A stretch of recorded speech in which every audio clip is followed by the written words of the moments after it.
이제 의협에 종사할 허락을 받음에 나의 생애를 인류 봉사에 바칠 것을 엄숙히 서약하노라.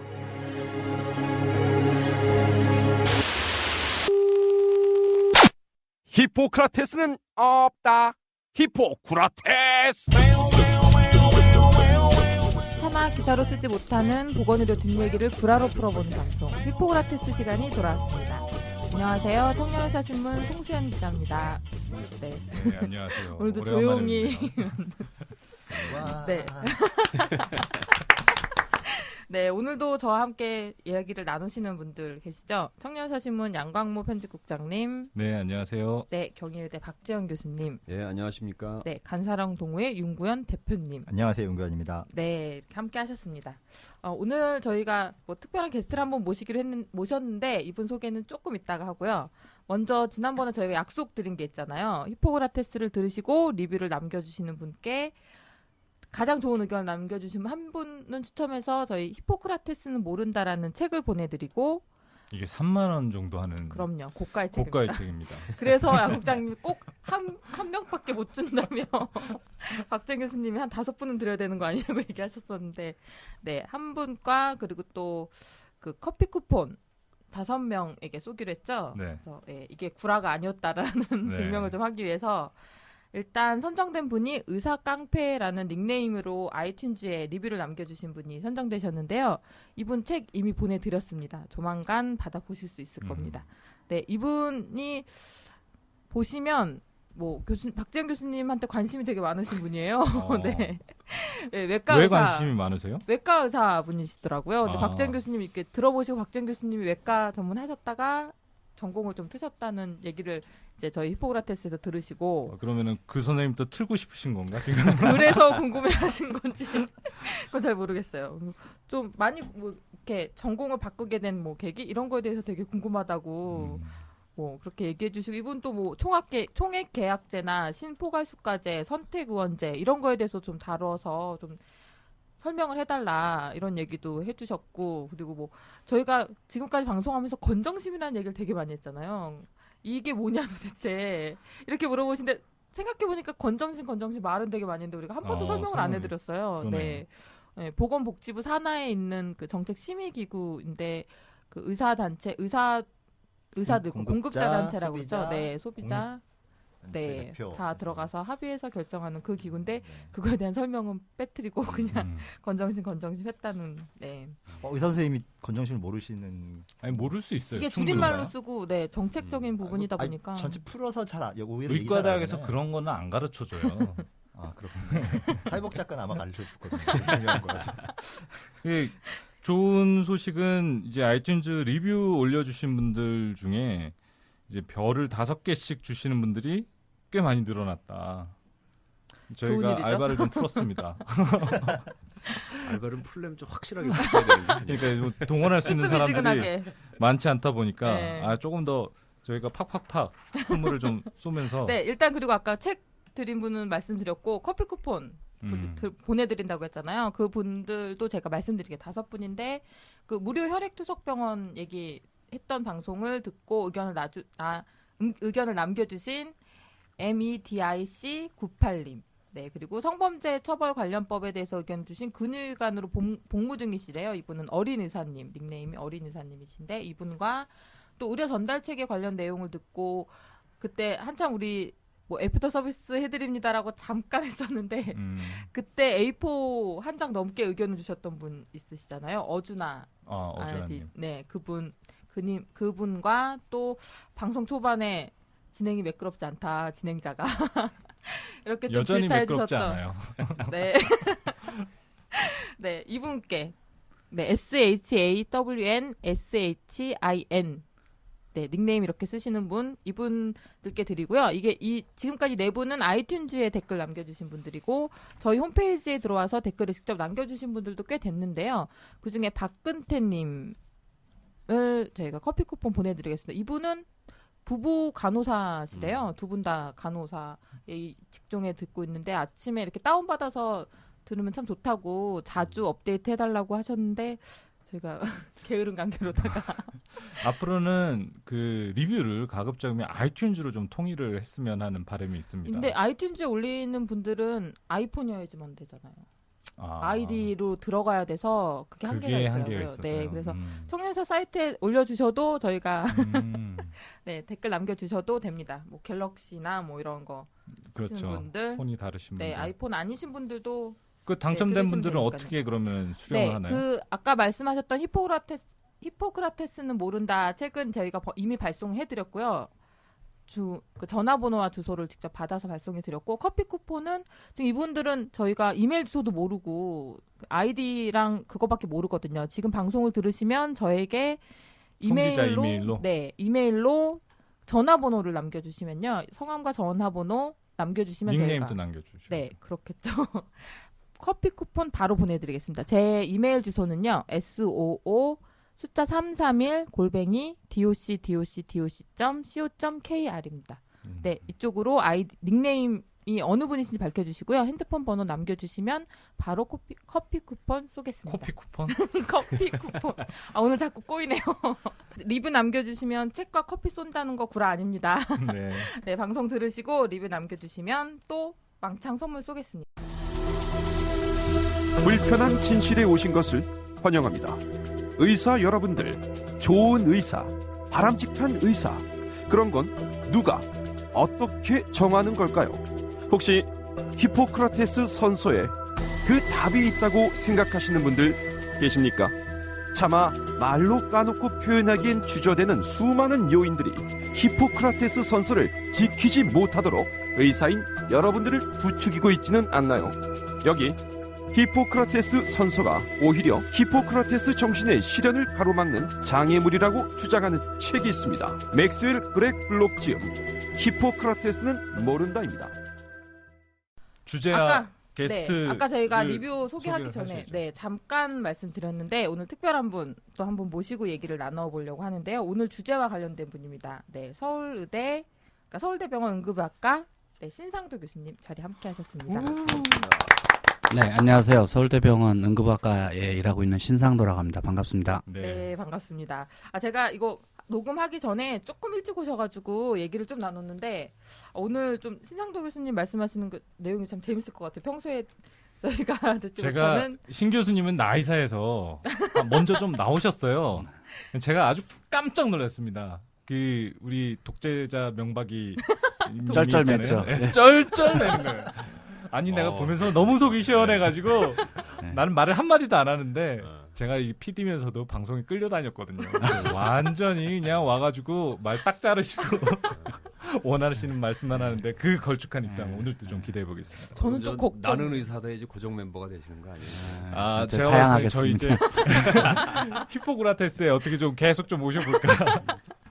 저는 좀 걱정해요. 지금 히포크라테스 멤버분들 다 말씀 잘하시는데 제가 좀 딸리는데 여기다가 더 말씀 잘하시는 신 교수님까지 오셔가지고 네, 좀 부담되긴 하지만 열심히 해보겠습니다.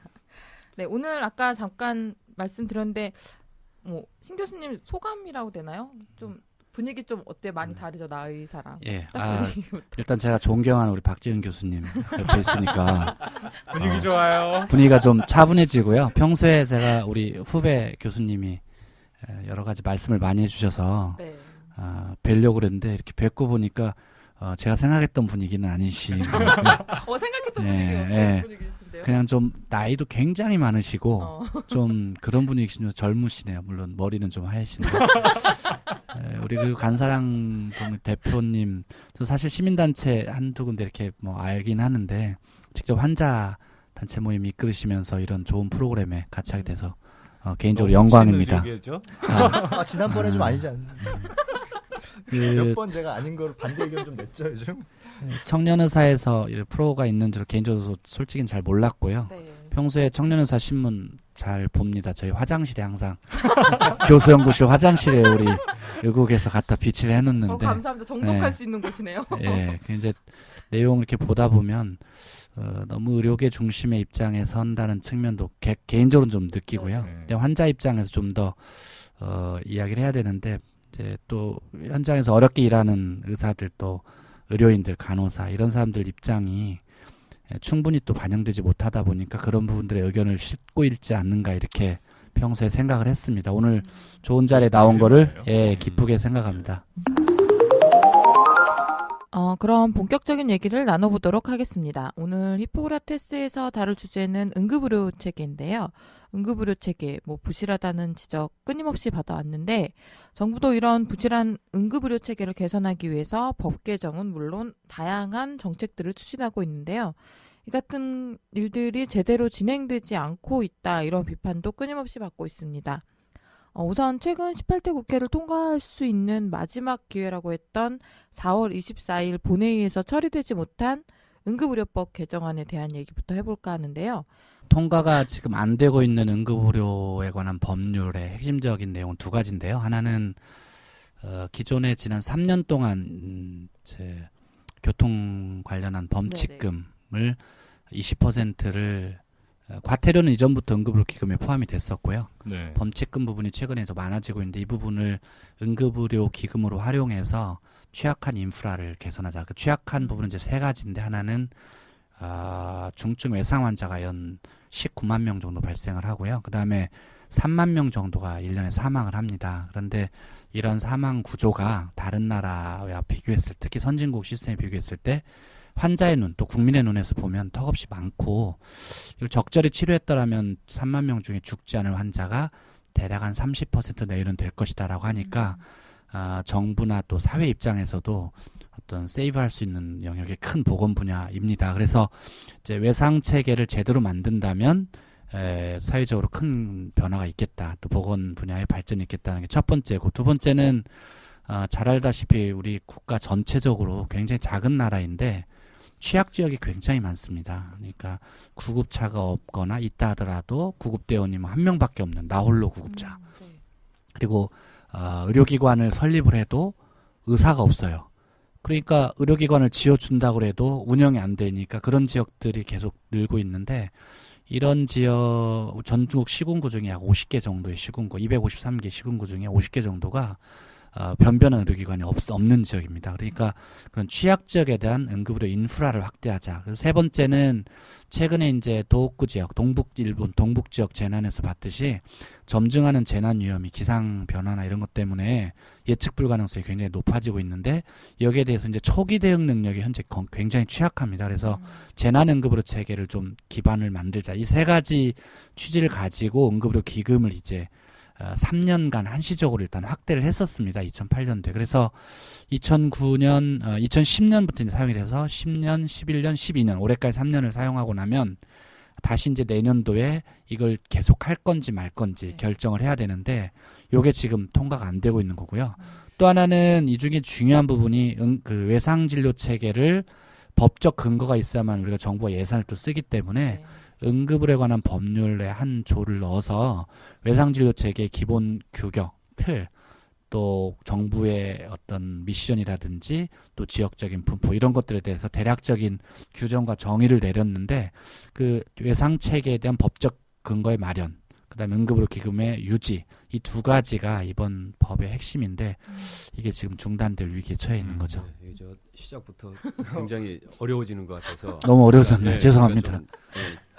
좀 정리를 하면은 이런 말씀하신 대로 이런저런 내용을 담은 응급의료 법안이 사실은 4월 24일 날 이제 18대 마지막 정기국회에서 통과가 돼야 되는 거거든요. 그래서 이거는 크게 논란의 여지가 있거나 막 의견 대립이 있거나 그런 법안이 아니죠. 사실은 아닙니다. 그냥 아닌데. 통과를 시키면 되는 건데 이런 게 진짜 민생 법안이죠. 안 하는 거거든요. 그래서 어떤 분이 신문에 이런 표현을 하더라고요. 이게 마치 무슨 화장실 청소를 하는 그런 그 청소하시는 분이 청소를 열심히 하다가 뒷마무리 안 하고 그냥 빗자루 냅두고 물통 냅두고 그냥 나가버리는 거라 이거죠. 그러니까 지금 이제 우리 박 교수님이 국회를 뭐에 비유했느냐, 평소에 국회에 대한 감정이 어떻느냐 이걸 알 수가 있는 게 화장실. 제 표현은 아니고 예를 들어서 이제 일을 하다가 어떤 형태로든 마무리는 해야 되는데 이게 사실 크게 어려운 문제도 아니고 논란의 여지가 없는 건데 이거를 안 하고 넘어갔다는 게 말씀하신 대로 이제 응급의료라는 게 국민들의 안전, 국민들의 건강에 이제 그 아주 심각한 위협이 되는 거라서 어떻게 보면 굉장히 말 그대로 민생 법안인데 안 그렇죠. 했다는 측면을 한번 좀 더 계속 얘기를 해봐야 될 것 같고요. 또 하나는 이 초반이니까 좀 재밌는 얘기일 수도 있고 좀 엉뚱한 얘기일 수도 있는데 신문 보다가 오늘 저런 걸 하나 봤어요. 인도에서 일어난 사건인데 인도에서 어느 병원에서 의사가 그 어떤 여성분이 갑자기 심폐정지가 와서 그 심폐소생술을 했대요. 그러다 보니까 이제 뭐 가슴에 손도 올려놓고 그렇게 막 하고 그러는데 그거를 다른 가족들이 오해를 하고 성폭행하는 줄 오해를 하고 의사를 두들겨 팼답니다. 그 환자는 죽고.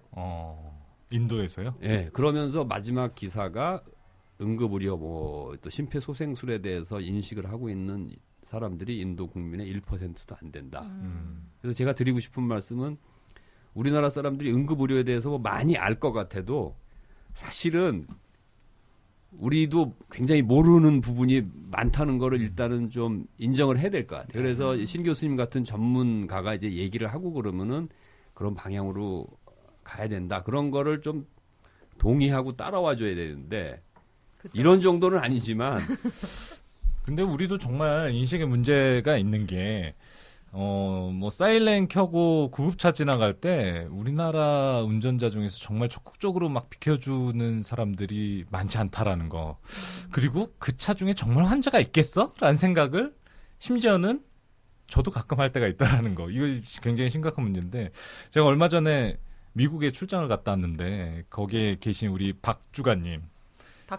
박재영 주관님이랑 미국 가 계세요? 예, 미국 가 네, 계신데요. 미국 가 계세요. 아까 히포크라테스는 모른다의 저자 번역자죠. 번역자. 네, 근데 그 박주관님이랑 이게 통화도 할 때도 그렇고 늘 사이렌 소리가 들리는 거예요. 그 하시는 계속 말은 총을 쏘니까요. 사이렌 소리가 계속 계속 나는데 총을 쏘기 때문에 이 나라 미국을 표현하자면 이 사이렌의 나라다라고 얘기할 정도로 사이렌 소리가 많이 들리는데 재밌는 거는 사이렌이 딱 울리면 거리가 저도 그 사이렌 울리는 거 봤는데 쫙 그 무슨 뭐 성경에 나오는 그 홍해가 갈라지듯이 쫙 갈라지면서 달려갑니다. 그런 인식의 차이도 참 많은 것 같다라는 생각도 좀 들어요. 일단 총을 많이 쏘니까 거기에 대한 사회적 이게 인식이 잘 돼 있는 것도 있겠죠. 예. 우리도 총이 있어요. 그런데 시스템이 좀 다릅니다. 미국에서 그 앰뷸런스가 출동한다 해서 다 사이렌을 울리는 건 아니고 우리가 하트런이라고 합니다. 뜨거운 출동이죠. 네네. 하트런이라고 하는 거는 기본적으로 콜센터에서 들으면서 이 환자가 중환자인지 아닌지를 아까 말했던 트리아지 콜센터에서 하게 됩니다. 그래서 콜센터에서 하트런이라고 판단되면 하트런에 관련된 그 경광등하고 사이렌을 틀도록 돼 있어요. 우리는 그 시스템이 지금 소방이 없고요. 그냥 출동만 하는 겁니다. 어떤 환자인지 모르고 출동합니다. 지금은. 그런데 두 번째 미국 구급차는 사이렌을 줄일 수가 없게 되어 있습니다. 음량 조절을 할 수 없게 되어 있어요. 음량 조절 못합니다. 나온 규격이 있어요. 몇 데시벨 이상 어느 정도 사운드가 나와야 된다고 되어 있습니다. 근데 우리 구급대는 다 차량에서 조절을 할 수가 있는데요. 왜 이런 변형이 생겼을까? 이제 그것도 재밌는데 문화적인 수용인데요. 구급대원들이 출동을 할 때 이 환자가 콜센터가 우리가 제일 후진적이라면 지금 콜센터가 제일 후진적이거든요. 우리나라 시스템 중 응급의료 중에서 콜센터에 전화가 오면 이 전화를 듣고 이게 어떤 환자인지를 그 짧은 시간 안에 디텍션하는 게 제일 중요합니다. 그리고 구급차를 출동시키면 구급차는 이미 그게 무슨 환자인지를 알기 때문에 챙겨야 될 장비 뭐 이런 것까지 하고 가야 되는데 이게 인프라가 지금 안 돼 있고요. 근데 이제 구급대원들은 마침 갈 때는 뭔지 모르고 가죠. 뭔지 모르고 가니까 그냥 불도 안 켜고 그냥 갑니다. 가보니 막상 심각하죠. 물론 전화를 다 합니다. 보호자한테. 그 전화를 하는데 그때 가서 이제 심장마비인 것 같다 생각을 하면 이제 그때 이제 돌리는데 자신감이 없는 거죠. 규정이 없는 거예요. 규정에 이러이런 경우에는 소방방재청장 고시라든지 뭐 복지부 장관 고시라든지 이 정도 이상의 경광등을 틀어야 된다. 뭐 사이렌을 울려야 된다. 이러면 이제 그걸 자신을 하는데 가다가 또 아까 말씀하신 국장님 말씀하신 것처럼 이렇게 의심하는 눈도 있을 수도 있고 이러니까 저는 항상 의심합니다. 조그맣게 틀고 가죠. 안 들립니다. 실제로 저도 운전하다 보면 잘 안 들리고요. 비켜주고 싶어도 운전자만 탓할 게 아니고 잘 안 들립니다. 그러니까 사이렌도 더 크게 울리고 이런 사람들이 전체 환자 중에 약 10에서 15%밖에 안 됩니다. 그러니까 모든 환자한테 그렇게 하는 게 아니니까 사회적인 부담이 또 심각하진 그러면은 않겠다 이제 이런 생각이 이렇게 드는 거죠. 잘하고 있는 나라들이 있는데 네. 그러려면은 그러한 그 체계를 우리나라도 갖춰야 되는데 네. 그런 준비는 어떻게 하나씩 돼가고 있는지 좀. 그런 게 이제 이런 법인데요. 그런 네, 체계가 그런 법이, 잘 안 되는 거죠. 네. 법이 통과가 안 예, 되고 기금 마련이 안 몸싸움법 하느라고 아까 뭐 음. 화장실 청소하다가 나갔다 그래서 음. 어렵죠. 이게 분야마다 다 그런 게 정비가 안 돼 있을 텐데 아주 기본이 이게 헤드쿼터거든요. 총사령부거든요. 네. 콜센터가 모든 시스템에 그 시스템이 굉장히 약한 그런 거죠. 제도가 크게 바뀌는 데는 어떤 미국 아까 이제 중요하게 총을 많이 쏴서 라는 말씀하셨는데 필요해서거든요. 네. 그러니까 실제로 그게 정말 피부에 와닿기 때문에 사회적으로 어떤 에너지를 투여를 해서 정책을 바꾸는데 어떻게 보면 우리나라는 그런 거를 잘 못 느껴서 있는 것 같고 제가 듣기로는 우리나라 94년도에 큰 일이 몇 개 터졌지 않습니까? 응급의료 쪽에서는 산풍 무너지고 홍수대교 무너지면서 수도권 서울에서는 이제 대규모 응급 환자가 발생한 실제 상황이 벌어지면서 네. 그때 이제 응급의료 체계가 크게 바뀌었다라는 얘기는 제가 많이 들었었거든요. 실은 그 전에는 앰뷸런스도 봉고차 그냥 화물 봉고차 개조해서 했다가 지금은 장비도 그래도 좀 들어가고 한 식으로 바뀌었다. 그래서 그런 것들이 어떤 사회적인 변화에 이제 따라가는 거라고 보이는데요. 그 얘기도 좀 들었으면 해요. 94년도 이전하고 그래도 네. 그나마 좀 나아진 거잖아요. 지금 정책이 바뀌면서. 크게 지금 우리 대표님 지적하신 것처럼 전혀 인프라가 없던 나라에서 그 당시에 이제 88년도 올림픽 하면서 소위 구급차가 전 필요하다고 하는 이제 그전에도 물론 구급차는 병원에 다 있었습니다. 지금도 병원이나 보건소가 보유하고 있는 구급차 3,000대가 넘습니다. 전국에.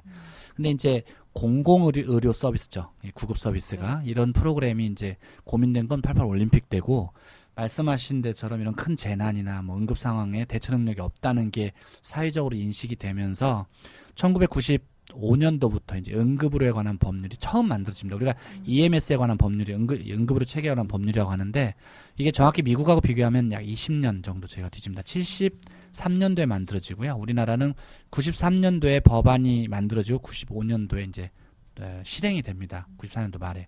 그러니까 이게 응급의료에 관한 법률이라는 건 결국 뭐냐면 응급의료에 관한 기본적 법적 제도를 갖추기 시작했다 이렇게 볼 수 있고요. 저희 의료계 입장에서 보면 크게 큰 변화가 병원 전 단계까지도 의료의 영역으로 처음 넣게 됩니다. 이 병원 전 단계는 그동안 이제 아웃 오브 하스피탈, 병원 전에는 누가 책임질 수 있는 구조가 아니지 않습니까? 근데 병원 전 단계라고 하는 게 의료 영역이 된다는 이야기는 현장에서부터 환자 발생해서 결국 최종 진료가 이루어질 때까지 초기 치료가 필요한 응급질환이죠. 이런 부분에 대해서 누가 치료할 거냐, 응급구조사, 이것들에 대한 지도관리, 의사, 이런 것이 이제 법에 들어가게 되고 학문 분야로서 이제 응급의학과 전문의 제도가 이 법에서 처음 이제 만들어집니다. 그래서 이런 게 아마 지금 대표님이 얘기했던 우리나라 근대적인, 뭐 현대적인 의료제도가 응급의료 체계의 출발이었다 이렇게 볼 수가 있겠습니다. 그럼 그 이후에 그때가 가장 이렇게 확 바뀐 시기라고 네. 하면 그 이후에 한 번 더 그 뒤에 이제 몇 가지 중요한 변화들이 있는데요. 2002년도 정도 이제 응급의료에 관한 기금이 처음 이제 만들어집니다. 처음에 뭐 40억인가 50억 이런 아까 했던 교통사고 뭐 과태료의 딱지죠. 네네. 딱지. 과태료에 대해서 이제 한 40억인가 30억인가 제가 정확히 기억 못하는 이 정도 처음 출발했고요. 그걸 EMS 펀드라고 하는데 미국도 1973년도 처음으로 응급의료에 관한 법률이 통과되고 나서 80년대부터 90한 뭐 중반까지 응급의료 기금을 운영합니다. 이 기금 거기도 비슷해요. 여러 주마다 다르긴 하지만 연방 정부 차원에서 그런 법안을 이제 근거를 가졌는데요. 국내에서는 이제 2002년도에 처음 비용이 너무 부족했습니다. 그래서 써야 될 돈은 쉽게 말하면 애들은 많은데 이제 아버지나 어머니가 벌어오는 봉투가 별 볼 일이 없어가지고 너무 얇네요. 예, 어려운 거죠. 그래서 형편이 계속 어렵게 그래도 그 기금은 정부 일반 회계에서 하려면 여러 가지 그 정책적인 조절이나 이런 게 필요한데 응급에 관한 사업에 좀 더 적극적으로 투자를 하도록 돼 있었으니까 그게 이제 큰 힘이 됐죠. 이래서 어떤 각 평가 사업, 특히 우리가 2년도인가 3년도 응급의료 기관에 대한 평가 사업을 시작을 합니다. 이 평가 사업은 환자 입장에서든 병원 입장에서는 굉장히 중요한데 의사 입장에서도 괴롭죠. 예. 중요한데 괴롭죠. 근데 평가를 받아야 되니까. 예, 그런 면에서 이제 그게 중요한 변화였다 이렇게 볼 수 있겠습니다. 말씀하신 대로 좀 제 생각에는 응급의료에 대한 인식이 좀 좀 바뀌어야 될 것 같아요. 인식을 다시 해야 될 것 같아요. 이거는 응급의료는 사실은 국가의 아주 필수 기능 중에 기본. 하나로 예. 봐야 되는 거거든요. 군대나 이제 소방서나 네네. 그거하고 동일한 차원에서 보면서 거기다 투자를 하고 해야 되는 거거든요. 아까 말씀드린 대로 뭐 상품 백화점 사고 난 다음에 그거 체제 갖추는 거는 말이 안 되는 거거든요. 소 잃고 양강 고치. 그렇죠. 그러니까 설사 지금은 조금 뭐 과잉 투자하는 것 같고 쓸모가 없는 것 같아도 이거는 늘 만약을 대비하는 일이기 때문에 국가에서 굉장히 투자 개념으로 공적인 투자 개념으로 그렇게 접근을 해야 되는데 뒤에 좀 말씀하시겠지만 그냥 병원에서 응급실 운영해서 그렇죠. 예. 돈을 버는 게 아니라 손해를 보는 구조에서는 또 발전을 그 가로막는 그런 게 될 수도 있거든요. 그래서 아무튼 응급의료가 이게 국가의 핵심 기능이고 이거 굉장히 좀 그 전향적으로 투자를 해야 될 분야지.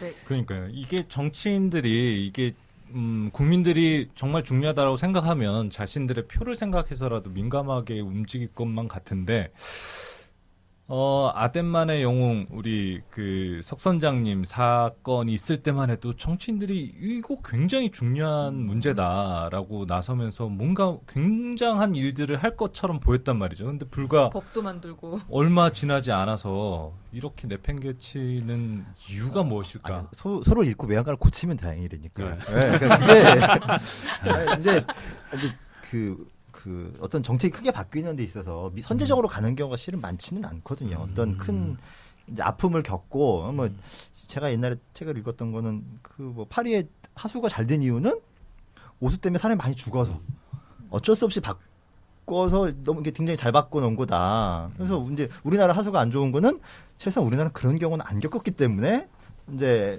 피로를 못 느꼈던 거죠. 소를 잃더라도 외양간을 고치면 아, 밤에 그럼요. 솟아가지고 잃을 일이 없는데 그럼 문제네요. 얘기를, 좀 다시 돌아가서 지금 법안이 통과가 안 되고 있어서 2천만 원 2천만 원이 2천억 아니라 원. 2천억. 2천만 원이면 문제가 2천만 아니지. 원이면 개인이 해도 되겠네요. 2천억 원이 지금 날아갈 판인 거잖아요. 어떻게 예, 되는 2천억 건가요? 원이 이제 그러니까 약 1,600억 정도가 추가된 거고요. 네. 범칙금 부분이 3년 한시 조항으로 응급의료 기금으로 쓸 수 있도록 됐는데 교통 관련 범칙금이 그 조항이 이제 3년이 지나고 나면 없어지기 때문에 2009년 이전의 예산인 약 400억에서 500억 정도의 응급의료 기금으로 돌아가게 되는데요. 문제는 우리 국민들이 과태료가 이제 줄어들었습니다. 굉장히 줄고 있습니다. 국민들이 교통 관련한 과태료가 줄어서 그 중에 몇 프로를 쓰도록 되는데 이게 처음엔 600억 넘었었거든요. 매년 몇십억씩 주는 거예요. 퍼센트 줄기 때문에 이제 이 기금은 큰 영향을 왜냐하면 우리가 일반 회계로도 어차피 사업을 하기 때문에 이게 갖는 그러니까 기금으로서의 의미는 크게 남지 않겠다는 게 이제 일반적인 학계 의견입니다. 그럼 어쨌든 이게 통과가 안 되게 되면 제일 큰 문제 중에 하나 아까 했던 그 세 가지 사업이 당장 타격을 입습니다. 예. 외상 진료 체계는 솔직히 말씀드리면 무에서 유를 창조하는 사업에 가깝습니다. 무진장 어렵습니다. 사실은. 그렇기 때문에 이거는 뭐 사실 특별한 펀드가 좀 필요한 부분이고요. 재난 대응도 말할 것도 없죠. 지금 아까 뭐라고 하셨죠? 한번 당해야 뭐가 되는데 재난은 우리가 지금 눈에 띄는 재난이라기 하기보다는 미래에 예측할 수 없는 거에 대한 대비인데 사람들이 이제 곳간에다 대비를 이렇게 하기가 쉽지 않죠. 어떤 눈에 위협으로 작용하지 않는 사람들. 취약 지역은 잘 알다시피 국내에서 오피니언 그룹이 아닙니다. 거기에 사는 분들은 사는 분인지 안 사는 분인지 우리 제2국민인지 제3국민인지 알 수가 없죠. 거기서 누가 죽는다 해서 신문사에 가서 우리 청년사도 취재 안 하잖아요. 그러니까 그분들보다는 대도시의 의료 인프라가 좋은 지역의 사람들에게 필요한 부분들이 다시 정책화될 수밖에 없기 때문에 중장기적으로 보면 그런 극단적인 형태의 그 지역적 차별과 문제가 아마도 의료 분야 중에서 가장 치명적인 그러니까 생존율과 사망률의 차이로 나타나기 때문에 당장의 만족도의 문제가 아니고 이런 문제 부분이 좀 심각하게 지금 남아있다 이렇게 볼 수가 있겠습니다. 서울만 하더라도 119 부르면은 뭐 10분 이내에 다 오잖아요. 그렇죠. 네. 근데 저희 이게 친척분이 얼마 전에 좀 큰일을 당하셨는데 양계장 하시는 분이었어요. 네. 시골에 119 불렀는데 30분 걸렸다고. 그렇습니다. 예. 근데 그분이 뇌출혈이 있었던 상황이거든요. 원래 심장에 스텐트라고 하잖아요. 이거 넣고 묽어지는 약, 피혈액 묽어지는 약을 드시고 있다가 밤에 오른쪽 팔이 안 움직인다고 해서 119 불러서 가는데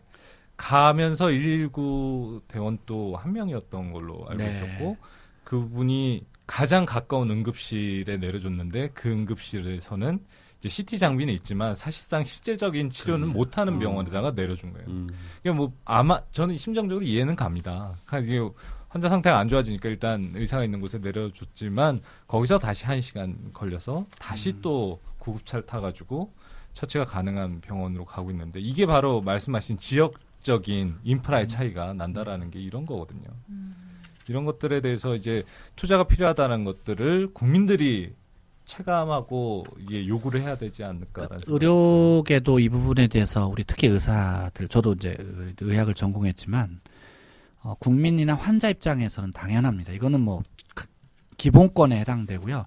내가 예측한 상태에서 응급상황이 발생하는 게 아니거든요.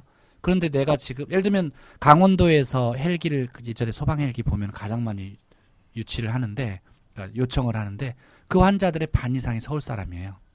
설악산에 누가 많이 가겠습니다. 강원도 평창 뭐 영월에 있는 사람이 거기도 산이 좋은데 설악산을 뭐하러 이용하겠어요. 그런데 이런 것처럼 사실은 이제 그 환자 입장에서 접근성이라고 하는 거는 경제적, 지역적 차별에 관계없이 접근성이라고 하는 게 응급의료의 가장 중요한 속성입니다. 그런데 의사들의 입장에 또 의료진, 간호사를 포함해서 이 의료진의 입장에 또 와보면요. 최근에 뭐 잘 아시겠지만 8월부터 응급센터에는 주요 진료 과목은 이제 전문의가 진료를 봐야 됩니다. 다만 법에 정한 근거에 의해서 레지던트 3년차 이상이 대체할 수 있다 이렇게 돼 있고 한 건 위반 시 뭐 300만 원씩 과태료를 물게 돼 있으니까 우리 간사랑 동호회에서 쫓아다니시면 아마 큰 펀딩을 할 수 있지 않을까. 국가적으로는 뭐 이게 그렇지만 의료계 입장에서 보면 이건 굉장히 어려운 일입니다. 실현이 대단히 어렵습니다. 우리가 전국의 응급센터가 463개가 있습니다. 그 463개의 그 병원들이 내과, 외과, 소아과, 정신과, 산부인과, 정형외과, 신경외과 이런 데가 전문의 내지는 3년차 이상이 이 환자를 보아야 되는 건데요. 환자 입장에서 이런 생각이 들 겁니다. 아니 그럼 지금까지는 3년차도 아니었단 말이야? 그러니까 저희도 학회에서 이 법안 통과가 이제 보건복지위원회 차원에서 이제 검토가 된다고 했을 때 상당히 여러 선생님들이 우려를 왜냐하면 특히 이제 의료 인력이 없는 병원들이 많기 때문에 지방은 더 할 것 뭐 심하죠. 대구 장중첩등 영화사 그거 하고 나서 그냥 드라이버가 딱 걸렸죠. 그때 이제 인턴 선생님이 딴 병원 가라고 앞에 눈에서 문 앞에서 이제 보냈는데 그러니까 그런 부분을 생각해 보면은 응급의료 투자가 단순히 시스템뿐만 아니고 병원 내에서 좀 높은 수준의 판단은 굉장히 높은 수준이 되고 그 결정이 돼줘야 짧은 시간에 환자 진료가 되거든요. 그러니까 이런 그 다단계 사업처럼 인턴부터 순서를 지켜서 예를 들면 뭐 외과계 같으면 1년차 뭐 2년차 취후 그다음 교수님까지 올라가 이런 식의 진료 패턴을 만약 보이면 수술하는 데까지 당연히 시간이 오래 걸릴 수밖에 없는데 문제는 우리가 병원에 막상 돌아가 보면 그런 인력을 24시간 커버하려면은 보통 한 듀티를 유지하게 하려면 24시간을 유지하려면 한 분야에 5명의 인력을 써야만 돌아간다고 돼 있거든요. 그러니까 병원 입장에서는 상당히 어려운 지금 프로그램입니다. 그러니까 정책을 세우고 정책을 펴는 사람들이 좀 생각을 바꿔야 될 게 의료기관에 강제를 해서 이렇게 안 하면 처벌하겠다 하는 걸로 되는 그렇죠, 게 아니라는 지금. 거죠. 이게 네네. 막말로 거기다가 투자를 하고 지원을 하고 해야 그게 되는 거지. 해라 그러면은 병원에서 안 그러면 처벌하겠다 그러면은 그게 사실은 제대로 돌아갈 리가 사실은 없는 거죠. 그렇죠. 안 이게. 그래도 응급실은 적자라고 하는데. 그러니까 대구 사건은 조금 좀 그러니까 워낙 대도시인데 네. 광역시급에서 그렇죠. 벌어졌기 때문에 그런 일이 아마 도대체가, 네. 그러니까 그게 만약에 중소도시였다라면은 그런 뭐. 이제 얘기가 나왔을 텐데 워낙 대도시에서 벌어진 일이기 때문에 아마도 더 그렇게 좀 압박이 갔었을 거라고 생각이 되고요. 근데 이제 문제가 그럼 대구에 그런 병원 하나 있으면 되는 건데 대구에 있는 모든 응급실에 다 그런 조건을 갖추라 그러면은 그거는 좀 과도한 요구이지 않나 생각이 된다는 거죠. 그럼 저는 이제 박재현 교수님의 말씀이 전적으로 동감하는데 우리나라는 이제 규제를 만들고 이대로 따르라라고 하기 때문에 실제적인 변화가 일어나기가 어렵고 저항을 부딪힌다라는 말씀을 하셨는데 제가 미국에 갔다 온 게 학회였는데 그 학회에서 미국의 헬스케어 리폼에 대한 주제들을 굉장히 많이 얘기를 하거든요. 미국이 굉장히 많이 변하고 있습니다. 우리가 생각하는 거 이상으로 뭐 마치 의료의 천국이라고 생각했던 뭐 의사들의 천국이라고만 생각했지만 사실은 의사들이 개인이 아니라 이제 시스템에 속한 구성원으로서 이 시스템의 변화를 받아들여야 되는 상황에 있는 상황이거든요. 미국 같은 경우에.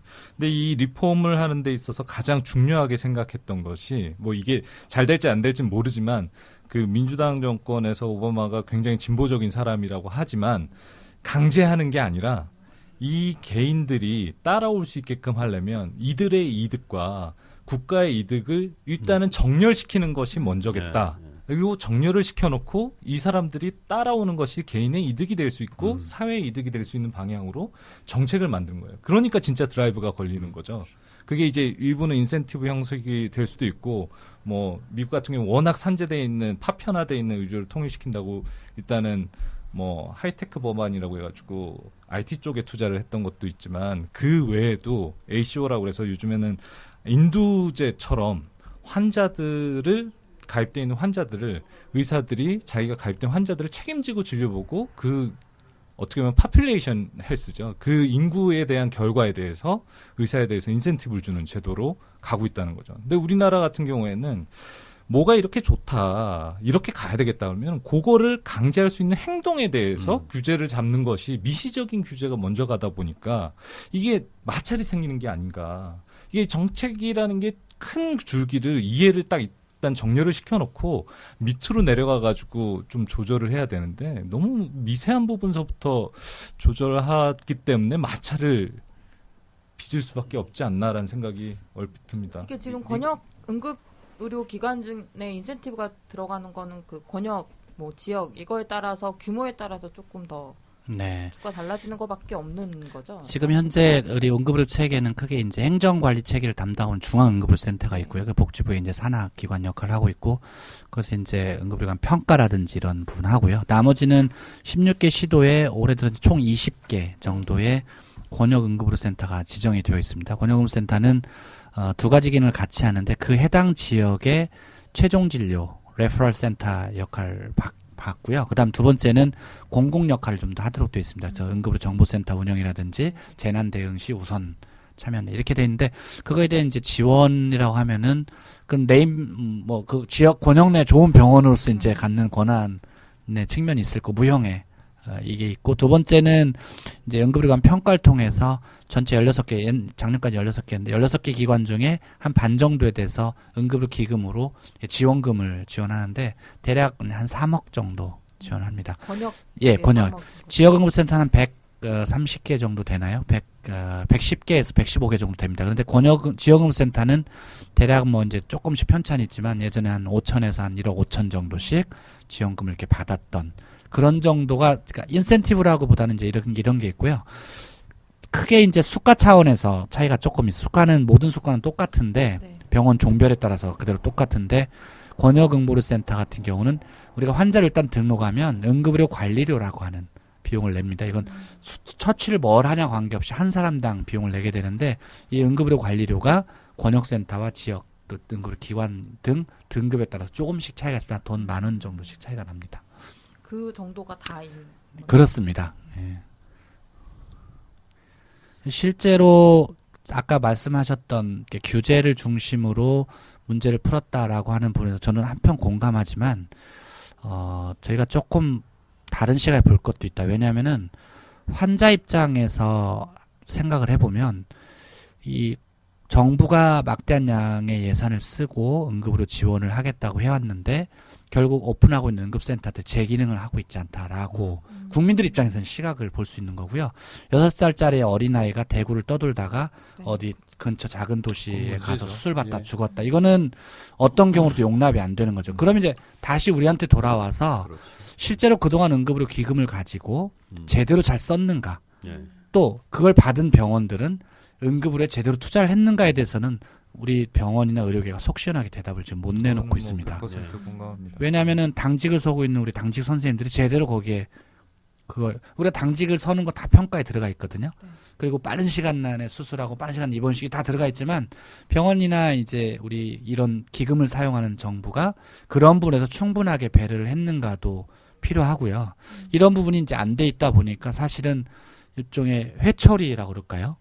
그러니까 일반적으로 아까 말씀하신 게 맞지만 이 측면에서 보면은 상당히 이제 어려운 상황에서 우리가 문제를 부닥치게 됐다는 면에서 사실 반성을 좀 저희 학회 쪽도 많이 했습니다. 이건 정말 부끄러운 일이다 이렇게. 정부가 했거든요. 지원해준 금액을 가지고 뭐 어쨌든 간에 병원들이 받아가지고 권역응급센터를 네. 운영하는데 돈을 투자를 하고 응급의료 시스템의 일원으로서 제 네. 역할을 했어야지 된다라는데 지적을 하시는 거잖아요. 네. 근데 지금 가장 큰 문제들이 뭔가요? 권역응급의료센터 솔직히 제가 생각할 때 응급센터 너무 이건 뭐 저 아주 개인적인 의견입니다. 학계에서 논의된 적도 없고 제가 연구 영역으로만 한번 보건복지부에 제출했던 아닌데 너무 많습니다. 응급센터가.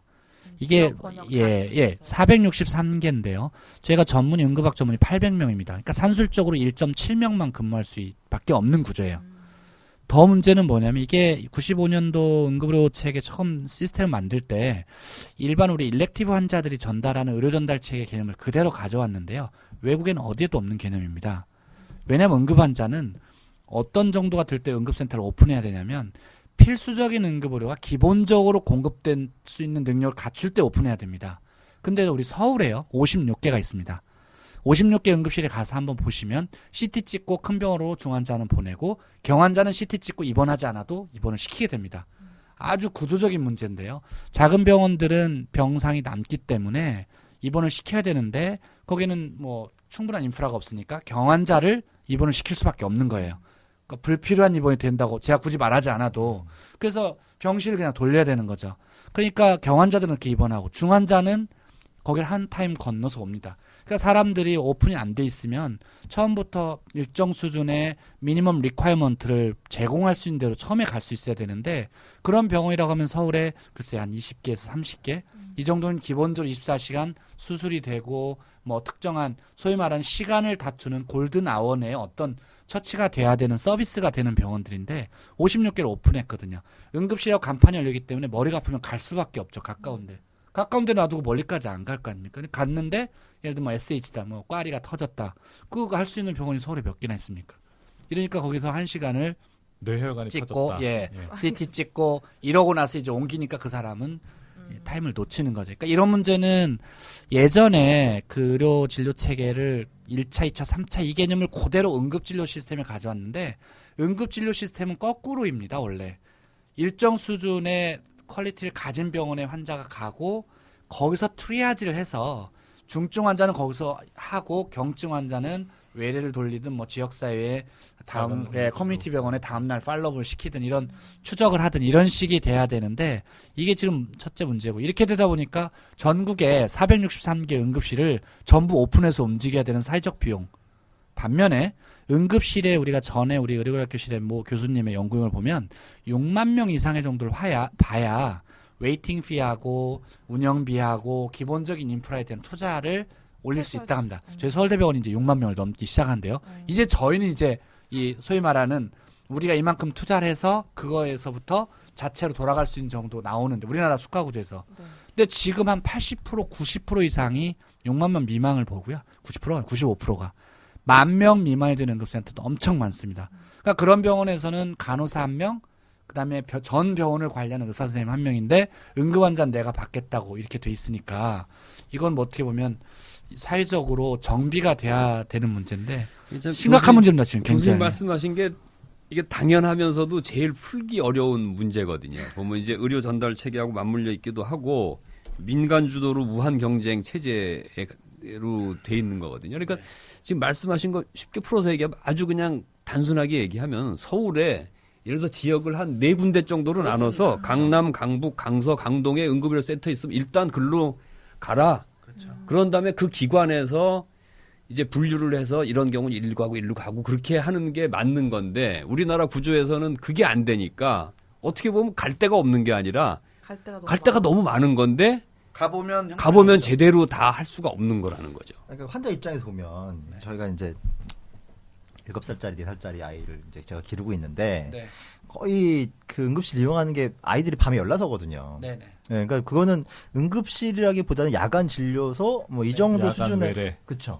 야간의 진료를 받을 수 있는 곳 그러니까 환자들이 이제 그 정도 수준에서는 내가 굳이 응급실을 가지 않고 야간에 좀 돈 더 내고 가는 진료실 뭐 의료기관을 가면 되겠구나 하는 식으로 가는 곳을 따로 좀 할 필요는 있을 것 같고요. 그러니까 예. 아예 다 없앤다 그러면은 애가 열나는데 20분을 가란 말인가요? 뭐 이렇게 나올 수가 있을 것 같고요. 서울에서는. 그리고 제가 최근 군대에서 의무병으로 근무를 해요. 그러셨어요? 군대에는 응급 환자가 많이 생기거든요. 교통사고 나고 뭐 이제 절단되고 막 이런 사고들이 나니까. 근데 제가 그때 교육받은 것 중에 하나는 응급이 생각보다 많지 않다. 네. 교통사고 나서 차가 막 굴렀는데 응급 아니다. 네. 천천히 해라. 이게 이제 저가 제일 처음에 교육받은 거였거든요. 그래서 저는 제대하고도 큰 사고를 몇 번 봤어요. 뭐 3층 공사 현장에서 3층 4층에서 추락 사고가 벌어져서 제가 근무하는 곳이었는데 그거를 이제 후송하고 이런데 제가 뭐 아무래도 좀 본 게 있어서 위생관 출신이니까. 그렇죠. 그러니까 사람들이 갑자기 들쳐갖고 그냥 가려고 그러는 거를 앰뷸런스를 부르자. 여기는 10분, 5분 거리에 119가 있다. 뭐 그런 식이 있었는데 사람들이 응급 상황과 응급 상황 아닌 거를 구분하는 능력이 굉장히 일반인들은 없을 수밖에 없거든요. 그래서 그거를 기본적인 뭐 전 국민 보건 교육을 해서 할 거냐 아니면 이제 시스템적으로 뭐 할 거냐. 근데 어느 정도 교육은 필요할 것 같아요. 생각보다 당신은 그 권역센터 아주 큰데 서울에 서울에 있는 4개 중에 하나를 갔는데 거기서 여기를 가도 됩니다라고 했을 때 큰 저항이 안 생기도록 하는 정도의 상식은 좀 국민들이 갖춰야 될 필요는 있을 것 같아요. 말씀하신 대로 그런 분류를 하는 게 아까 교수님 말씀하신 대로 일단 콜센터에서 그거를 네. 어느 정도 할 수 있는 그게 돼야 되고 또 하나는 뭐 구급대원도 또 어느 정도 그렇죠. 판단을 해서 그걸 할 수 있게 해야 되는데 저도 이제 기사를 찾아보니까 현실은 그게 아니라 거의 택시 이용하듯이 별로 그렇게 급한 상황도 아닌데 전화해서 오라고 그래가지고 어느 병원으로 가자. 나는 여기 아니면 안 간다. 그런 식으로 하는 일이 많다고 그러더라고요. 119 한번 출동하면은 드는 비용이 얼마 정도? 30만 원, 2005년도 보건산업진흥원 연금 30만 4만 원, 5만 원 된다고 돼 있습니다. 예. 그러니까 총 우리 들어가는 비용으로 계산하면요. 그러니까 이거를 아니, 듣는 그게- 국민 여러분들은 아셔야 되는 게 30만 119가 한번 출동하면 택시 타시면 되는데 아니, 2만 이게 원이면 되는. 우리나라만의 문제는 아닌 것 같아요. 제가 몇 년 전에 읽었던 영국에 계신 의사 선생님이 네. 응급실에 근무하시는 분이 예. 그냥 실명을 안 밝히고 쓴 책이 하나 있었어요. 재밌는 얘기. 근데 에피소드 중에 하나가 뭐냐면 한 사람이 꼭 술 취해서 실려온대요. 병원에 내려주면은 괜찮다고 집에 간대요. 알고 봤더니 집이 병원 옆이라는 거예요. 네. 그래서 술 취하면 구급대를 불리고 영국은 이제 무료니까. 그래서 그 다음에 어떻게 했냐면 이제 앰뷸런스 딴 병원에 갖다 내려주면 그러니까 기사한테 얘기를 해서 멀리 있는 병원에 내려줘라. 그래서 그 다음부터는 이제 해결이 됐다. 그런 에피소드가 실리니까 이게 우리나라만의 문제는 아닌 것 같아요. 영국도 그래요? 소셜 서비스로 어떤 사회 공공 서비스가 되게 되면 그러니까 모럴 해저드가 생길 수 있다. 이건 뭐 어느 사회든지 있고 그러니까 극단적인 사례로 시스템 전체의 어떤 문제로 가면 또 논란이 증폭이 될 수 있는데요. 말씀하신 것처럼 119 구급 체계에 심각한 문제들이 많습니다. 그 이유는 이게 국민들이 현재 1년에 우리가 150만 명 정도 구급차를 이용합니다. 전체 응급실은 1000만 명 정도, 1050만 명이 2010년대 1050만 찍었습니다. 어제는 퀴즈로 내시더니 왜 네, 어제 한 번 했어요. 일단 150만 명 중에 우리가 중증 환자라고 생각하는 건 한 15만 명 좁게 잡으면 그 다음에 그러니까 중증이라는 건 우리가 의료계에서 볼 때 진짜 중환자죠. 병이 없다는 건 아닙니다. 환자가 괴롭지 않다는 뜻이 아니고요. 그러니까 대략 많이 잡으면 30만 명까지가 이렇게 됩니다. 그러면 이건 뭐 이 시스템이 돌아가는 한 그게 그런 피라미드 중증과 뭐 경증이 있을 수 있죠.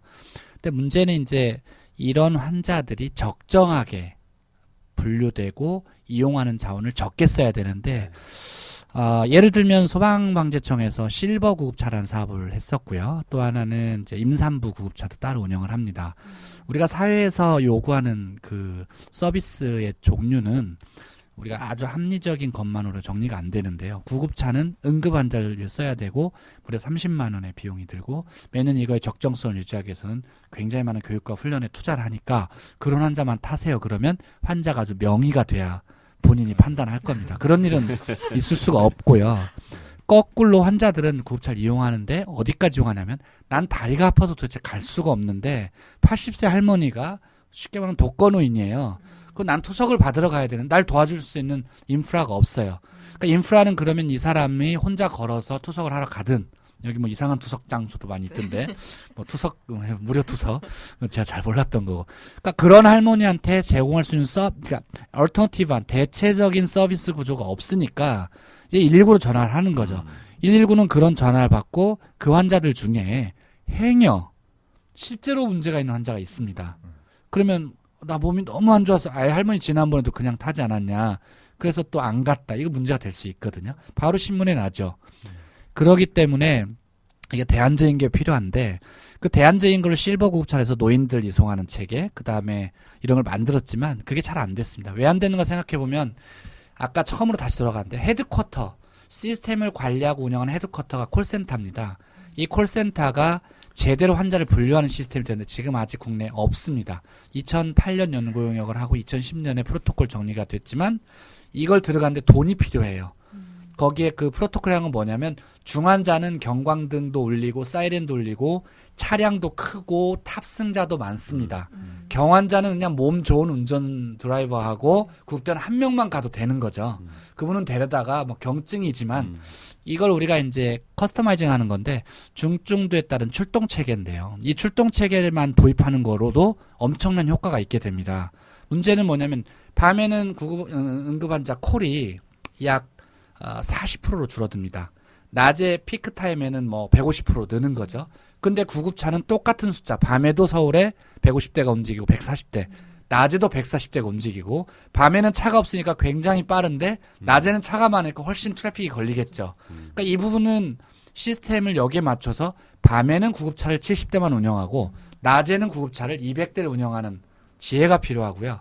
그리고 그때 중환자들에 대해서는 더 많은 인력을 탑승시키고 2대를 보냅니다. 우리 이런 방법을 쓰거든요. 미국은 실제로 그렇게 합니다. 3대까지도 보냅니다. 한 환자한테 차량을.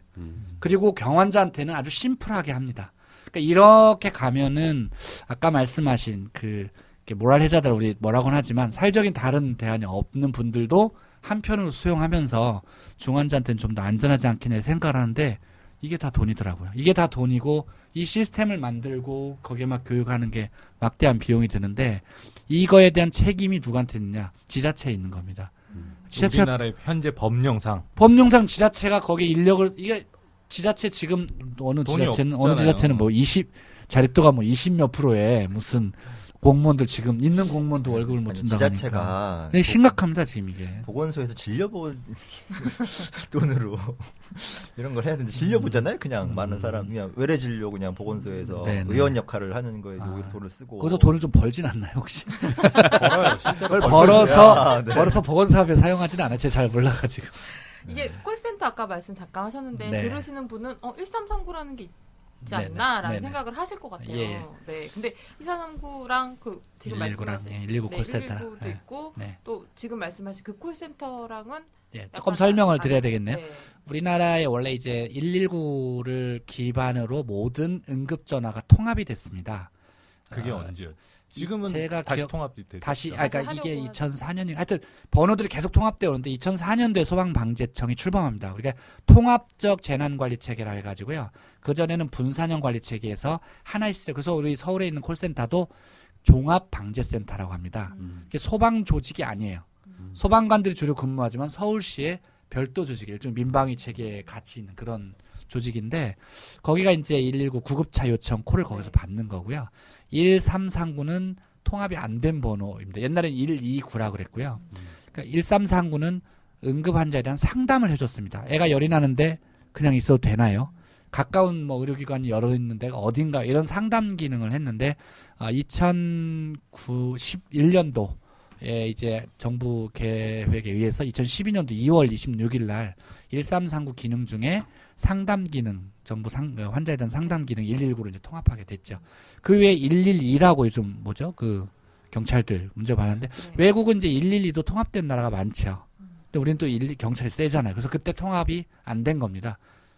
원래는 다 통합을 해서 폴리스, 파이어, 그다음에 구급 이렇게 해서 전화를 911 다 그렇게 하는 나라 대부분 선진국들은 그런 시스템을 하는데 우리는 112는 우리 독자적인 기능이 많이 필요해서 남아 있었지 않았나 하는 게 잘은 제가 모르고요. 간첩 추정하고 신고 있습니다. 때문에 그럴까요? 간첩은 113은 또 번호가 잘 알죠. 113은 그건 더 111로 바뀌었죠. 그래요? 112로 바뀌었구나. 모르겠습니다. 왜 이렇게 잘했는지 모르겠어요. 그러니까 응급환자 응급 상황에 대한 번호는 통합될 수 있도록 좋다고 합니다. 그 이유는 사회적 정보를 통합시켜서 거기에 대응해야 되는 우리가 너무 사회가 분화되어 있기 때문에 뭐 대응할 수 있는 자원을 한꺼번에 오퍼레이션 시킬 수 있는 큰 장점이 있어서 통합을 하는 게 사회적 비용은 굉장히 낮춘다라는. 예, 아니, 그렇습니다. 우리나라는 그 112 상황, 그러니까 상황에서 부상자가 좀 덜 발생해서 그런 건 아닐까요? 아, 중요한 지적이십니다. 예, 맞습니다. 근데 최근에 이제 나빠지고 있는 거죠. 아, 예. 예, 막 폭행도 있고 이러니까. 예. 환자가 좀 덜 발생하니까 굳이 뭐 그렇죠. 112는 항상 미국은 항상 이제 경찰과 소방이 같이 움직이니까. 예, 네, 맞습니다. 그 1339랑 119랑 통합을 하기로 네. 했던 이유가 그게 너무 이원화돼 있어서 문제가 많다라고 네, 해서 지금 네. 정부가 통합을 해서 네. 119로 통합을 하고 뭐 다 이관해서 하나로 하기로 했잖아요. 네. 근데 이렇게 되면 좀 나아질 수 있는 거지. 아까 말씀하셨던 콜센터의 네. 기능, 그 이전에 환자 분류하고 뭐 이런 게 기능이 상당히 중요하다고 이제 얘기를 하셨는데 콜센터 기능에 상담 기능이 이제 추가된 거죠. 일반 네. 환자 상담. 그러니까 응급환자 구급차 요청뿐만 아니고 이제 일반적으로 우리가 전화를 해서 머리가 아픈데요 이렇게 물어볼 수 있는 기능이 통합됐는데 이들 환자 중에 응급으로 중환자가 있을 수 있습니다. 이런 환자들은 예전에는 조직이 분할돼 있었기 때문에 이렇게 전화했다 다시 119로 연락하게 하고 굉장히 리스판스 하는데 통합적인 대응이 떨어졌었는데 이제 이런 부분은 좋아질 거로 지금 기대가 되고요. 이제 반면에 119 입장에서는 서울에 약 300만 건 정도가 1년에 콜이 옵니다. 여기에 이제 1339에 콜을 받는 게 한 40만 건 정도 되거든요. 이게 콜 볼륨 자체가 크게 증가하게 되니까 이런 부분들이 이제 운영하는데 좀 어려움이 있지 않겠냐 이렇게 지금 기술적인 측면에서 그런 점이 좀 우려가 좀 됩니다. 그 인원을 그대로 흡수해서 하기로 정해진 방향은 업무 분석을 통해서 1339 지금 우리 서울 같은 경우 24명 정도 되나요 직원이 그러니까 이분들 중에 상담과 응급환자 안내 역할을 했던 영역이 어느 정도인지를 정리를 해서 소방방재청 그러니까 소방본부로 이관을 시키고요. 나머지 정보관리 기능이 있습니다. 응급센터에 뭐 의료진이 어떻게 돼 있고 그런 정보관리 기능 일부는 아마 남아있는 걸로 보건복지부 관리체계로 남아있는 걸로 돼 있는데요. 인력이 이동하게 됐을 때 여러 가지 문제가 지금 막 터지고 있는데요. 일단 공중보건의사가 서울 같은 경우 5명 대개 5에서 6명씩 배치가 되는데 이동하면서 이제 공중보건의사가 배치가 안 되게 결정이 나 있습니다. 그러니까 그렇게 되면 이제 전문적인 상담이 필요할 경우에 그동안 1339에서 그런 기능을 우리 공중보건의사의 원래 미션이 충분히 쉬고 일하지 않는다. 이게 충분한 미션인데 그런 비밀을 네. 공개하시다니. 그래도 1339에서는 뭐 몰랐어요. 충분히 저 좋은 역할을 해줬는데 이분들이 이제 뭐 복지부 더 이상 이제 배치가 안 되기 때문에 상당히 없는 건가요? 없습니다. 예. 그건 심각한 문제. 의사를 그러니까 원래 좀 합의사항에서는 걸로. 이제 가기로 됐는데 네. 저도 왜 이렇게 된지 모르겠어요. 제가 최근 들은 얘기로는 의사가 이제 정보센터에 두게 돼 있는 거지 뭐 콜센터에 둬야 되는 건 아니기 때문에 그 소방복 이제 아마 부처 간에 뭐 갈등적 요인이 있지 않나 개인적으로는 그 생각도 좀 들고 어쨌든 그래서 이제 안 가는 쪽으로 정해졌고 그래서 이제 소방방재청에서는 아니 그러면 이 상담에서 이런 상담을 단지 받는 것뿐이 아니라 그 사람들 교육하고 질 관리하는 게 중요한 문제거든요. 네. 이 엄한 상담을 했을 때 그 피해는 온 국민한테 가기 때문에 아무리 편히 쉬는 게 인생의 그 미션인 우리 공중보건의사라도 환자에게 나오면 알러트하게 반응하고 거기에 대해서 이렇게 하지 않습니까? 네. 그러니까 잘 이게 하셨잖아요. 상당히 사실 큰 좋은 공백으로 케이스도 지금 많았고. 남아 있습니다. 그 이번에 112 콜센터 문제가 네. 터졌을 때 어떤 얘기가 나왔냐면 그 콜센터에 있는 인력이 사실은 현장에 투입하는 인력보다 더 고급 인력이어야 된다. 더 상황 판단을 잘해야 되고 정확하십니다. 보이지 않는 부분을 네, 네. 상상해가지고 네. 인력을 배급해야 하는 그런 진짜 그 핵심 베테랑들이 파워가 가죠. 돼야 되는데 네. 제가 봤을 때는 지금 119 네. 콜센터도 그렇게 가야 되는데 그렇습니다. 의사가 한 예. 명도 없다 그러면 그런 역할은 전혀 못하는 거 그러니까 아니에요? 굉장히 심각한 상황이 될 수 있는데요. 모든 병원 전 단계 통합과 관리를 119 상황실로 만들어서 이제 1339 전국의 12개 조직을 또 다 네. 통합을 했는데 상당히 기능적으로는 좀 아니 공보위가 아니라 정식 직원을 뽑아야 되는 거 아닌가요? 그러니까 돈을 더 투자해서 네. 뭐 의사를 정식 뽑든지 직원으로 해야 뽑아야지. 되는 상황이 아닐까 싶은데 그런 지적을 많이 하는데요. 돈이 이 없어요. 돈이 다 돈이라는 거죠. 네. 지방자치정부에서 무슨 돈이 있겠습니까? 지금 그렇죠. 기본 업무도 안 되니까. 그래서 이게 처음에 교수님 말씀하신 것처럼 이 지자체라고 하는 건 운영의 측면에서 지자체고 예산 이런 것들은 사실 좀 차별적으로 지방정부에 대한 계획이 좀 필요하지 않나요? 이건 굉장히 중요한 문제인 게 만약에 지자체에 그렇게 놔둔다고 하면 잘 사는 지자체에 살아야지 내가 사는 사회 인프라가 안정적으로 나를 그렇습니다. 아 근데 그게 지지해준다라는 사실은 얘기가 되거든요. 지난 정권 사회복지 쪽 얘기인데 원래 사회복지가 중앙정부에서 예산이 나갔었거든요. 아, 전부 상당 그랬나요? 부분이? 아, 예. 근데 이제 지난 정부에 실은 그 지자체로 상당히 많이 이관이 됐어요. 예산에 대해서요? 예산이건 뭐 그러니까 예산이 가면 사실 사업 인허가나 이런 것도 다 같이 넘어가는 거죠. 근데 그게 사회복지도 그럼 안 되는 분야 중에 하나이거든요. 그러니까 제가 사회복지사를 10년 전에 한 7, 8년 전까지 사회복지사 했는데 강남에서 가난한 사람이 보는 혜택이 굉장히 많습니다.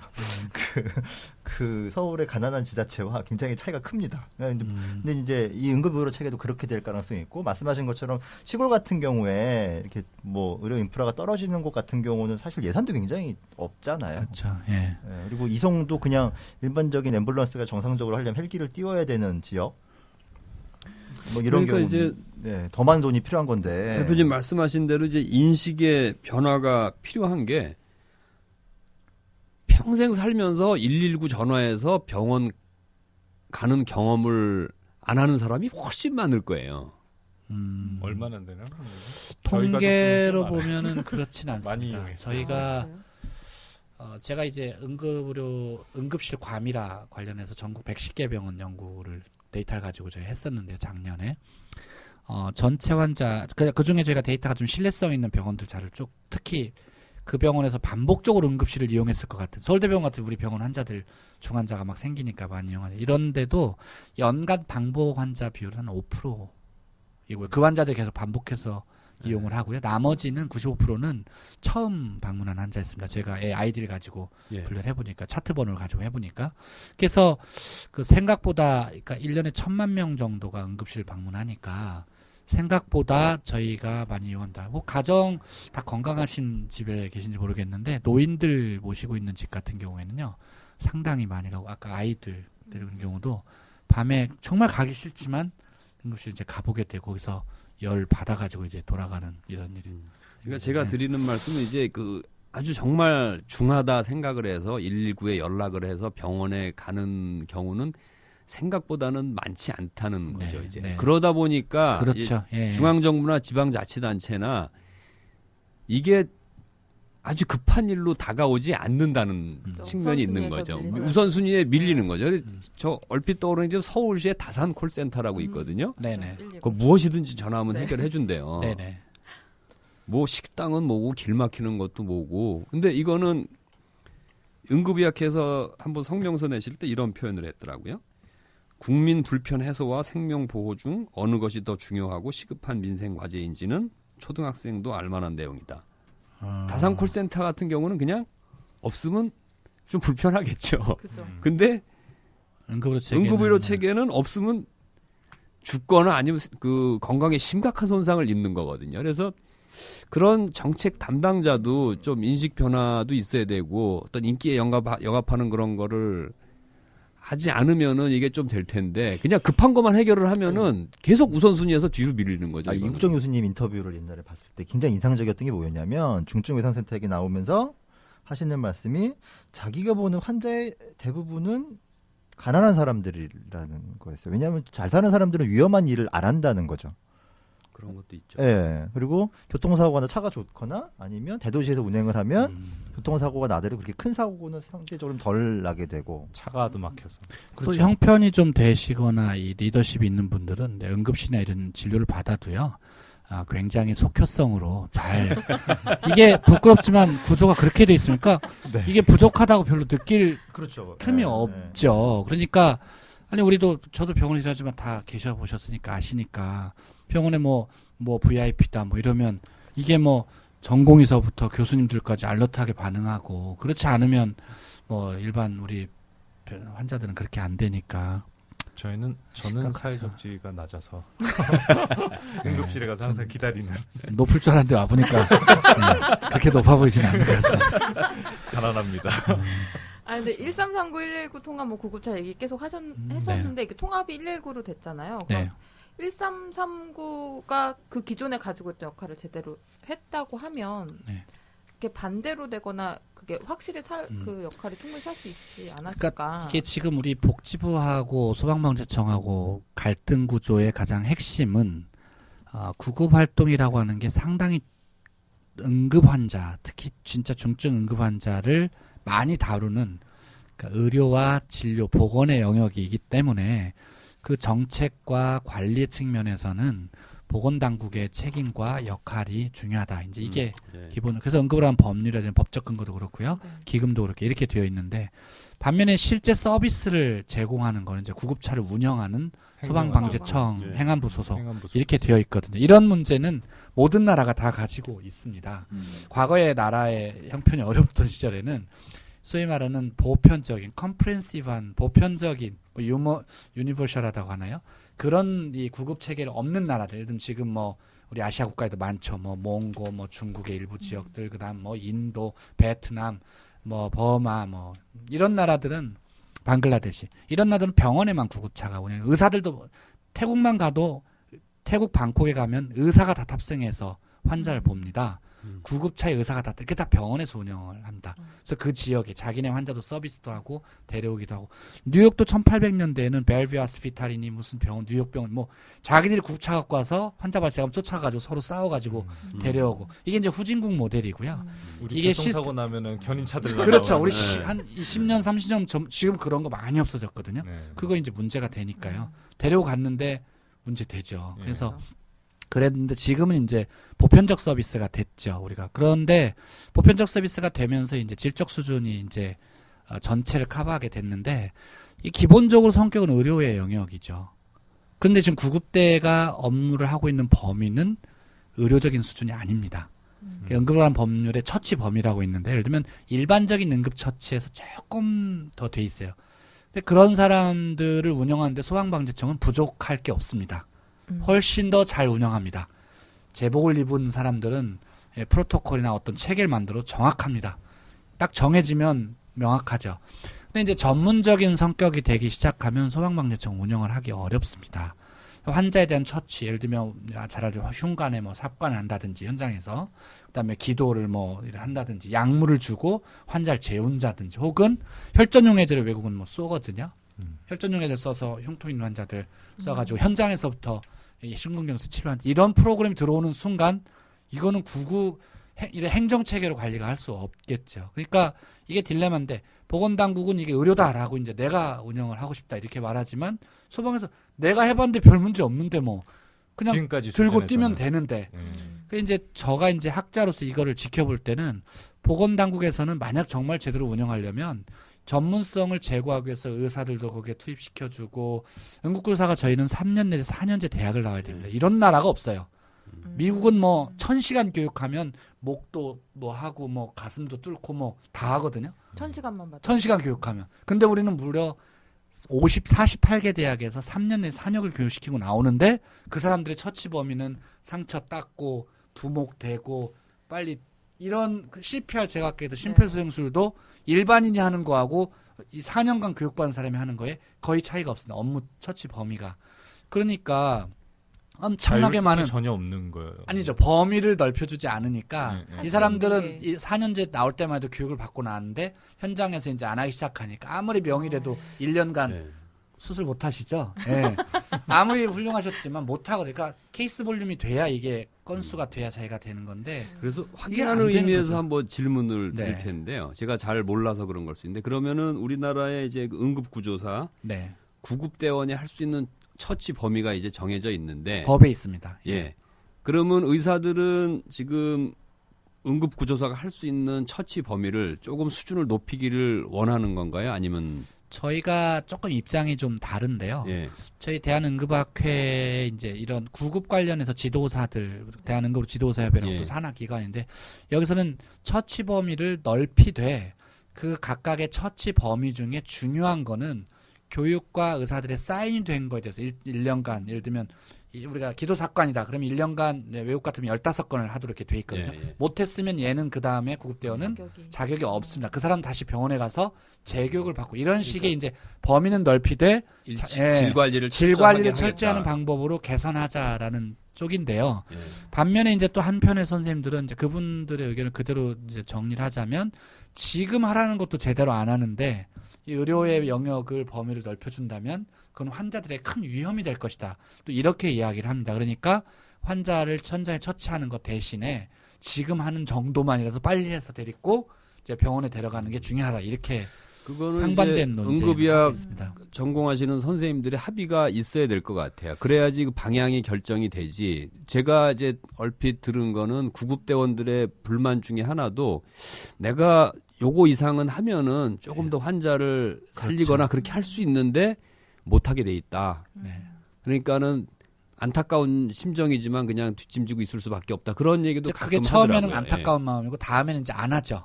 예. 그리고 그 다음에 후배가 들어오면 하지 말라고 합니다. 이게 아주 악순환. 악순환 구조화돼 있어가지고요. 그렇게 아주 액티브하던 사람이 한 3년 5년 가면 아무것도 이제 왜냐하면 뭐 굳이 할 필요가 없는 거죠. 그러니까 이렇게 되는데 선생님 지적하신 것처럼 교수님 말씀하신 학계 합의가 좀 필요한데요. 예. 학계 합의로 가는 데 있어서 좀 근거 중심의 논의들이 좀 필요한데 지금 이제 부처 간 갈등이 워낙 한 5년간 됐나요? 뭐 거의 북과 남은 38선에서 싸우고요. 진짜로 굉장했습니다. 제가 볼 때는. 그래서 저희들이 학계에서 모일 때는 정말 가관이다 이런 이야기를 많이 했어요. 행정안전부하고 보건복지부. 그렇죠. 이것이 또 대도시하고 또 지방하고 차이도 굉장히 심각해요. 왜냐하면은 뭐 대도시야 말씀하신 것처럼 10분 내에 의사 손에 넘겨줄 수 있다 그러면야 네. 뭐 상대적으로 문제 좀 덜하겠지만 네. 지방처럼 뭐 1시간이나 걸린다 그러면은 네. 사실 구조사가 어느 정도 일정 정도 처치를 해야 되는 네. 거잖아요. 근데 그것도 그렇고 대도시도 저희가 반응하는 데까지 걸리는 시간이 평균 7.8분이고요. 서울이요. 병원에 도착하는데 25분 걸립니다. 그렇게 짧지 않습니다.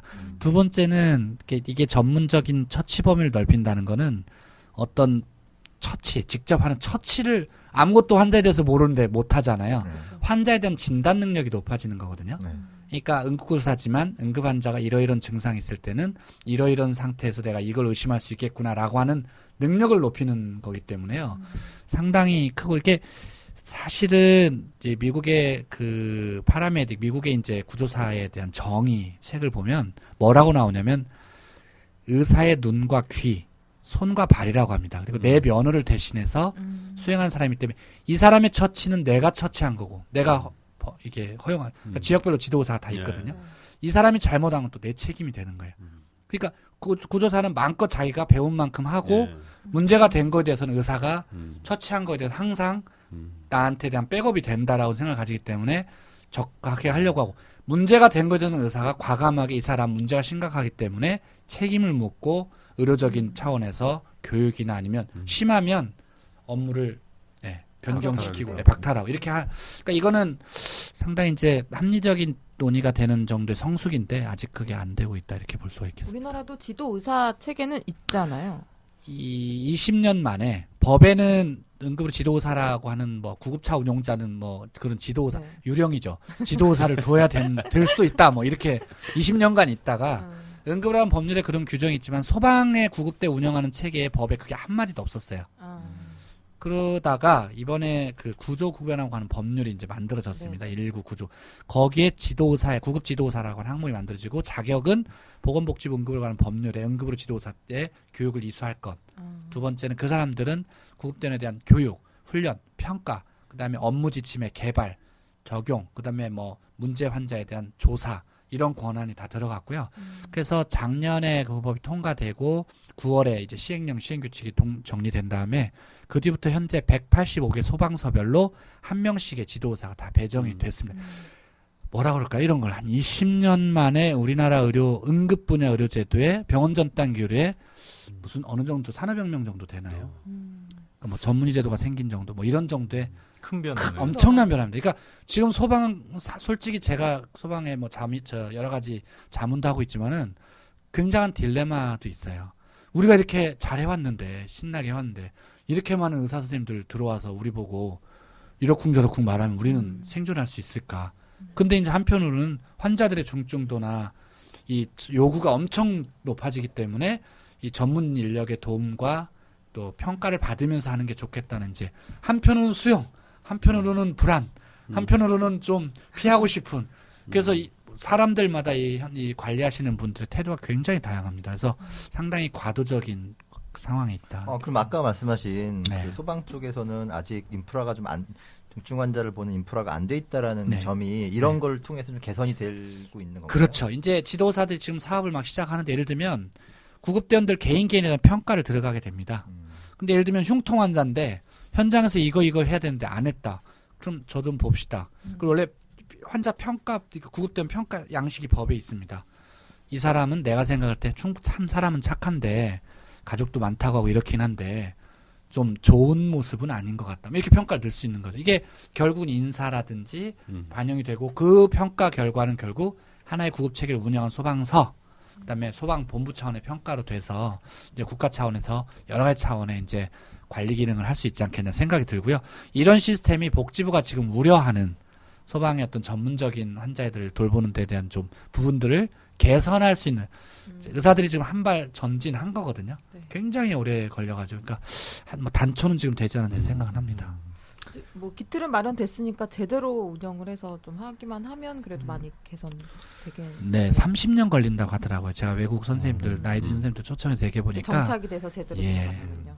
참 지금 말씀하신 대로 가가지고 잘 정착되길 바라지만 현실적으로는 30년 걸리는 정도. 20년 했으니까 이제 10년 남았나요? 네, 10년 나왔습니다. 저희가 작년에 진짜 20년 한 거예요. 이제 3년이시나요? 보도했던 내용 중에 소방 구조 대원과 응급실의 의사와의 갈등 네. 또는 폭력 사태까지 벌어지는 네. 거를 저희가 보도한 적이 있었습니다. 동영상까지. 예, 뭐 마산 지역에 있었던 사건이고요. 예. 저도 그 동영상을 봤는데요. 그런 갈등이 사실 뭐 흔하지는 않겠죠. 그러니까 저는 이제 응급으로 종사자들, 뭐 우리가 의료계에 있다 보면 이제 저는 의사고, 의사 중에는 막 교수고, 엄청난 학식과 사회적인, 그러니까 저는 탑이어야 되고, 나머지는 전부 저를 따라야 되죠. 응급의료는요, 다른 모든 분야보다 팀 어프로치나 다면적인 접근이 정말 필요합니다. 예를 들면, 현장에 아무것도 모르는 분이 환자의 응급처치를 해줘야 환자가 살고요.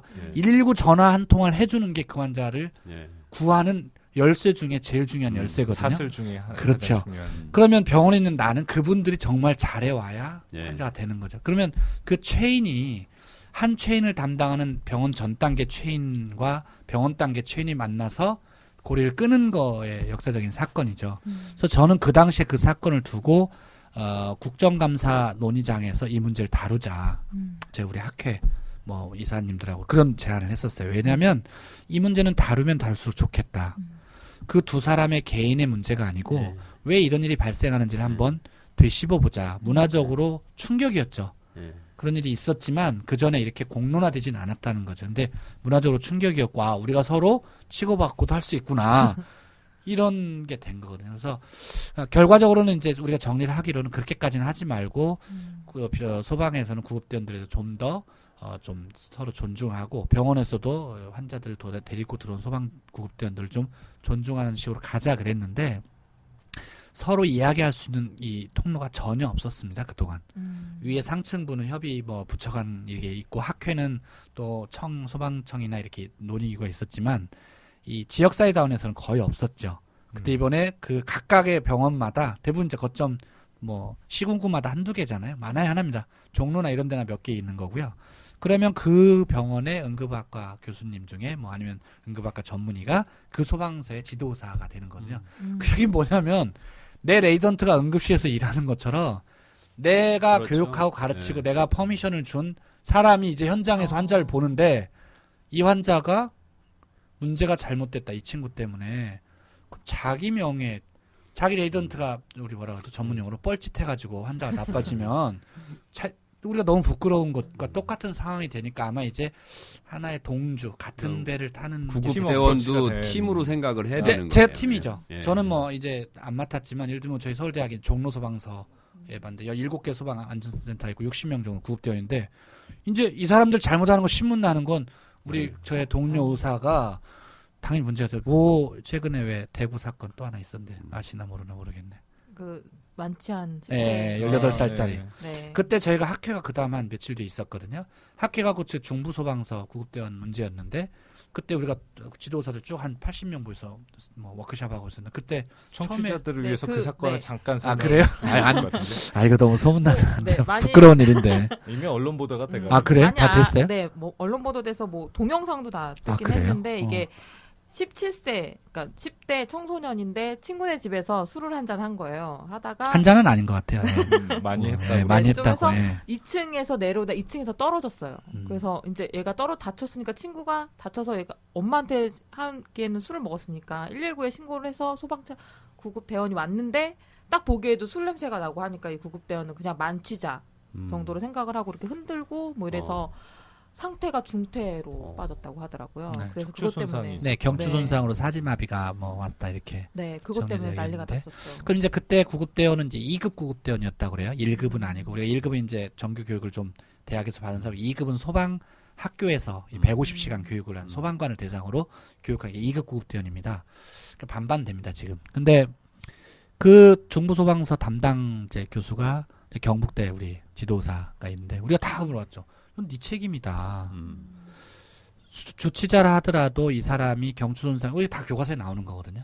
주치자라 하더라도 이 사람이 심각한 손상이 있을 수 있다고 판단하고 경추 보호를 하고 환자를 안전하게 옮겨야 된다라고 하는 건 ABC인데 이건 교육을 이건 인터뷰를 지금 당신한테 가서 해야 되는데 왜 아무도 안 찾아오냐 뭐 저도 그런 얘기인데 사실은 아직 이게 지도사 시스템이 본격적인 행보가 안 됐기 때문이지만 앞으로는 당연히 인터뷰는 그 사람한테 가서 책임을 물어야 되는 거죠. 저하고 친한 선생님인데 책임을 물어야 되는 거죠. 왜냐하면은 재발 대책이 뭐냐? 재발이 아니라 재발 방지 대책이 뭐냐? 재발 대책. 재발 방지 대책. 지도사로서 법에 교육하고 훈련하고 평가도로 돼 있는데 그리고 이런 사건 민원 사건에 대한 재발 방지 대책이 뭐냐? 굉장히 그리고 그런 사건이 났다면은 제일 먼저 지도사 그분 돼서 환자 보호자를 만나고 문제가 있으면 그 구급대원에 대해서 혹은 그거에 대한 행정관리가 문제가 됐다면 여기에 대한 이렇게 되는 거니까 저희 응급실이 하나 있고 돌아다니는 응급실이 하나 있다 이렇게 생각하는 개념으로 이제 지도라고 의료지도라고 하는 게 이제 메디컬 디렉션이라는데요. 이렇게 바뀌는 거다 이렇게 이해하시면 되겠습니다. 양 국장님 그 말씀하시는 거 그런 부분은 이제 같은 팀으로 생각을 하고 그러다 보면은 어떻게 보면 앞으로는 더 좋아지고 문제가 안 생길 그런 일이 있잖아요. 생길 수가 없죠. 네. 아무리 화가 나도 레던트가 사람인데.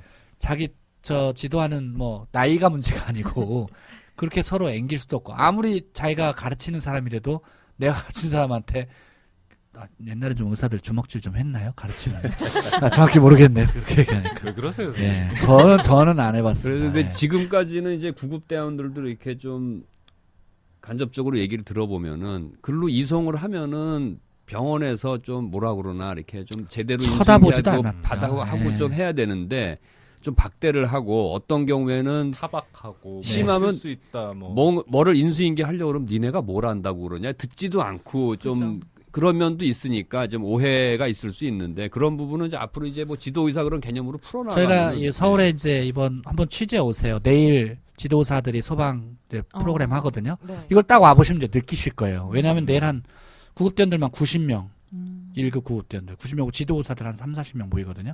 그래서 지난 3개월치 평가하는 걸 하는데 거기 다 나오죠. 서울대 갔더니 뭐 20분씩 차에서 그 구급차에서 뭐 내릴 수 없게 환자 뭐 많다고 아니면 어느 병원 갔더니 쳐다보지도 않고 딴 병원 뭐 그냥 명단 쭉쭉 나옵니다.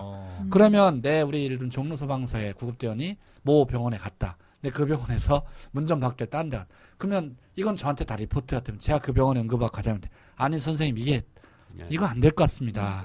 그리고 이런 자료는 서울시 보건과에 통계가 잡히고 그러면 해당 병원의 보건소를 통해서 응급환자에 대한 진료 서비스가 개선돼야 되겠다라고 아마 리커멘드가 되지 않을까. 굉장히 좋은 쪽으로의 변화인데 그냥 단순한 질문인데요. 지금 업무가 굉장히 늘어나신 거거든요. 응급의학과 예. 선생님들 업무가 굉장히 늘어나는데 이게 커버가 가능한 정도인지 아니면 다른 뭐 보상이 좀 있어야 되는 거 아닌가라는 생각이 좀 문제인데요. 그러니까 제가 아까 좀 800명이 현업에서 뛰고 있는 응급학과 의사인데요. 병원은 463개인데 다행스럽게 우리가 지도의사 양성 수련을 250명 정도를 했습니다. 지난 한 4년 동안. 이게 선견지명이 있어서가 아니고 이게 없이는 이런 문제 해결될 수가 없겠다 해가지고 응급학과 선생님들 중에 물론 현업에서는 뭐 그쪽에 아예 뭐 관심 가지고 하지 않더라도 그냥 그 수련을 받은 분도 있지만은 교육을 나머지 이제 했고 185명이 일단 참여를 했는데 이분들이 지금 다 응급실에 기본적으로 당직을 쓰세요. 똑같은 업무를 하면서 아까 말씀드린 내 응급실은 여기 있는 픽스돼 있는 진짜 병원 응급실과 모바일 응급실 7대잖아요. 종로 소방서에 7대. 그 7대의 모바일 간이 응급실 내가 이제 돌봐야 되는데 여기서 당직 쓰면서 이걸 다 돌보기가 어렵다는 거죠. 그래서 원래로는 약 그 50만 원 정도씩을 연 600만 얼마 안 되지만 그 전문의가 한 4시간에서 8시간, 뭐 4시간 정도 됩니다. 4시간 정도 주당, 그러니까 4번이죠. 한 달에 정도를 소방서에 나와서 근무를 하면서 그런 업무를 하도록 병원에 개인을 주는 게 아니고 병원에 좀 병원에서 나가서 이 근무를 하도록 합법적으로 하자라는 안이 기본적인 안인데 이 예산이 작년에 이제 소방청에서 요청을 했는데 안 됐죠. 복지부에서 안 됐고 올해도 예산을 요청을 아마 하는데 아마 잘 안 되지 않을까. 아직도 부처 간에 이 앙금이 돈을 어디다 어떻게 써야 되는지를 너무 모르는 것 같아요. 예. 그러니까 총액으로 그게 50만 원씩 하면 한 소방서 하나 하면은 예를 들면 6대 뭐 작은 데는 4대인데 이 정도의 구급차를 운영하는데 600만 원 정도의 의사 관리비를 주는 거거든요. 그걸 한 사람을 뽑으려면 돈이 뭐 상상할 수 없겠죠. 그러니까 이 보통 미국 같이 돈이 많은 나라도요. 아주 돈이 많은 데는 풀타임으로 메디컬 디렉터를 아예 뽑아서 그 사람 운영합니다. 뭐 오스틴 트래비스 그 텍사스가 돈이 막 석유가 엄청나가지고 그 갈비만 먹는 그렇지 않은 데는 대부분 파트타임으로 대학이나 병원의 선생님이 근무를 하면 거기서 근무를 하나 빼줍니다. 공식적으로. 예를 들면 제가 일주일에 3타임을 뛴다. 그러면 그중에 한 타임을 빼주고 병원은 내가 나가서 이제 그쪽 일을 하니까 그만큼 내가 병원 환자 돈을 못 버니까 그건 이제 소방에서 구급차 회사에서 돈을 주는 거죠. 그럼 예산이 잡히기 전까지는 봉사 지금은 그런 분위기죠. 왜냐하면은 이게 국민적 요구는 엄청나고 또 이런 과정을 통해서 시스템이 정착이 돼야 그나마 이게 좀 제도화될 수도 있다고 생각을 하기 때문에 지금은 법적으로는 이미 된 겁니다. 지도사가 임의는 아니고요. 법적으로는 돼 있는. 법적으로 지도사고 법적 업무를 하는 건데 이제 발론티어죠. 그러니까 노페이죠, 뭐. 법적으로 돼 있는데 봉사 활동으로. 예. 앞으로 이제 그 우리나라 응급의료 그런 병원 전 시스템이 선진화되기 위한 걸림돌이라고 할까요? 그런 부분으로 하나 걱정이 되는 것 중에 하나가 범위가 처치 범위가 늘어나야 된다라는 부분에 있어서 어떻게 보면 의료계 내에 좀 합의도 좀 필요하거든요.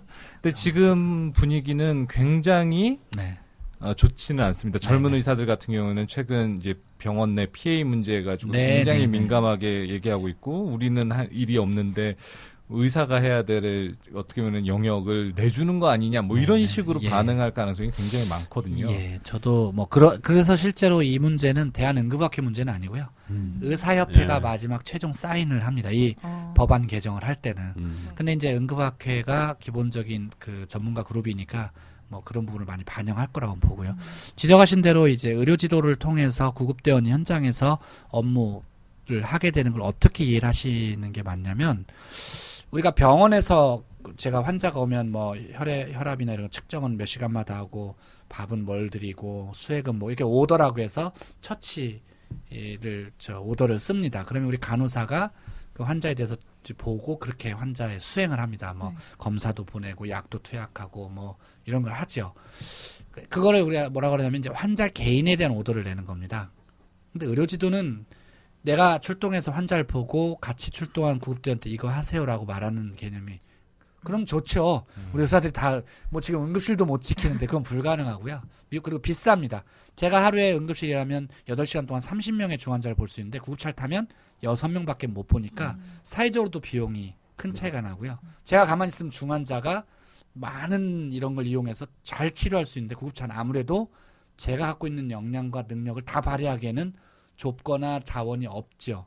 그래서 제한된 정도의 처치밖에 못하는데 그래서 구급대원이 하는 거는 병원에서는 미리 환자를 보고 오더를 내는 거지만 병원 전담 구급차는 오더를 미리 내놓은 저희들이 그 사람들이 알아서 하는 게 아니고요. 저희가 표준 지침이라 해서 오더가 다 있습니다. 흉통은 1, 예. 혈압을 측정할 것 2, 흉통의 정도를 점수로 표시할 것 3, 뭐 이러이러한 병력이 있는지 물어볼 것 4, NG를 나이트로글리세린 있죠. 우리 흉통 때 예. 혈민 되는 걸 하나를 넣을 것 5분 이내 반응이 있는지 측정할 것 6, 이게 돼 있고 이대로 하는 겁니다. 이대로 해야 되는데 환자가 좀 이상하다. 안 맞는다. 그럼 우리가 병원에서 간호사가 갑자기 경기를 한다든지 그러면 오더에 없으면 의사한테 전화하잖아요. 그럼 자다가 전공의가 무슨 소리인지 듣다 깜짝 놀라서 나가서 보고 나면 뭐 약을 투약하세요. 이렇게 하는 것처럼 직접 오더를 받지요. 똑같이 병원 전 단계도 사전에 증상과 이 종류별로 오더가 돼 있으면 그거를 벗어나는 경우에 대해서는 자기가 임의로 못 합니다. 직접 의료 지도를 받아야 됩니다. 전화해가지고 이러이러한데 그러면 더 하지 말고 그냥 오세요. 혹은 그러면 이건 이렇게 하세요라고 직접 지도를 받어요. 그래서 앞에 있는 건 프로토콜이고 이게 이런 차이라서 우리가 일반적으로 말하는 이 무슨 PA 제도에서 나오는 이런 문제는 아닙니다. 무면허 의료행위하고 거리가 다른 이거는 거예요, 왜냐하면 완전히. 저희가 이미 소방방재청장 고시로 이게 오더가 쭉 뭐뭐 하는지가 돼 있고요. 제가 차트 검사를 이 사람에 대해서 하고 이게 이제 평가기 때문에 뭐 개 중에는 우리 뭐 병원에서도 인턴쌤 뭐 하세요 했는데 안 하고 자다가 뭐 걸리는 것처럼 그런 사람이 있을 수 있지만 이건 기본적으로 시스테믹하게 관리가 되는 종류라고 이해를 해야 되는데 아마도 지금 말씀하신 그런 식으로 이해하는 게 처음에 받아들이지 않을까 하는 우려가 됩니다. 참 그 부분 지금 막 그 병원 전에 오는 어떻게 보면 응급 시스템 얘기를 하다 보니까 이 중요한 얘기가 또 하나 빠진 것 같은데 심폐소생술. 네네네. 우리 사회의 심폐소생술. 네. 이게 쓰러져 있는 사람에 대해 심폐소생술 하는 것 사실 의사들도 안 하는 네. 부분이 아닐까라는 생각이 들고요. 저도 자신이 없습니다. 이제 심폐소생술에 대해. 의사들도 안 해요? 아니, 그러니까 안 한다는 얘기가 다른 의미가 아니라 정말 쓰러져 있는 사람이 뭔가 응급 상황인지 아닌지 확인하는 것조차 사실은 우리 사회가 익숙하지가 않아요.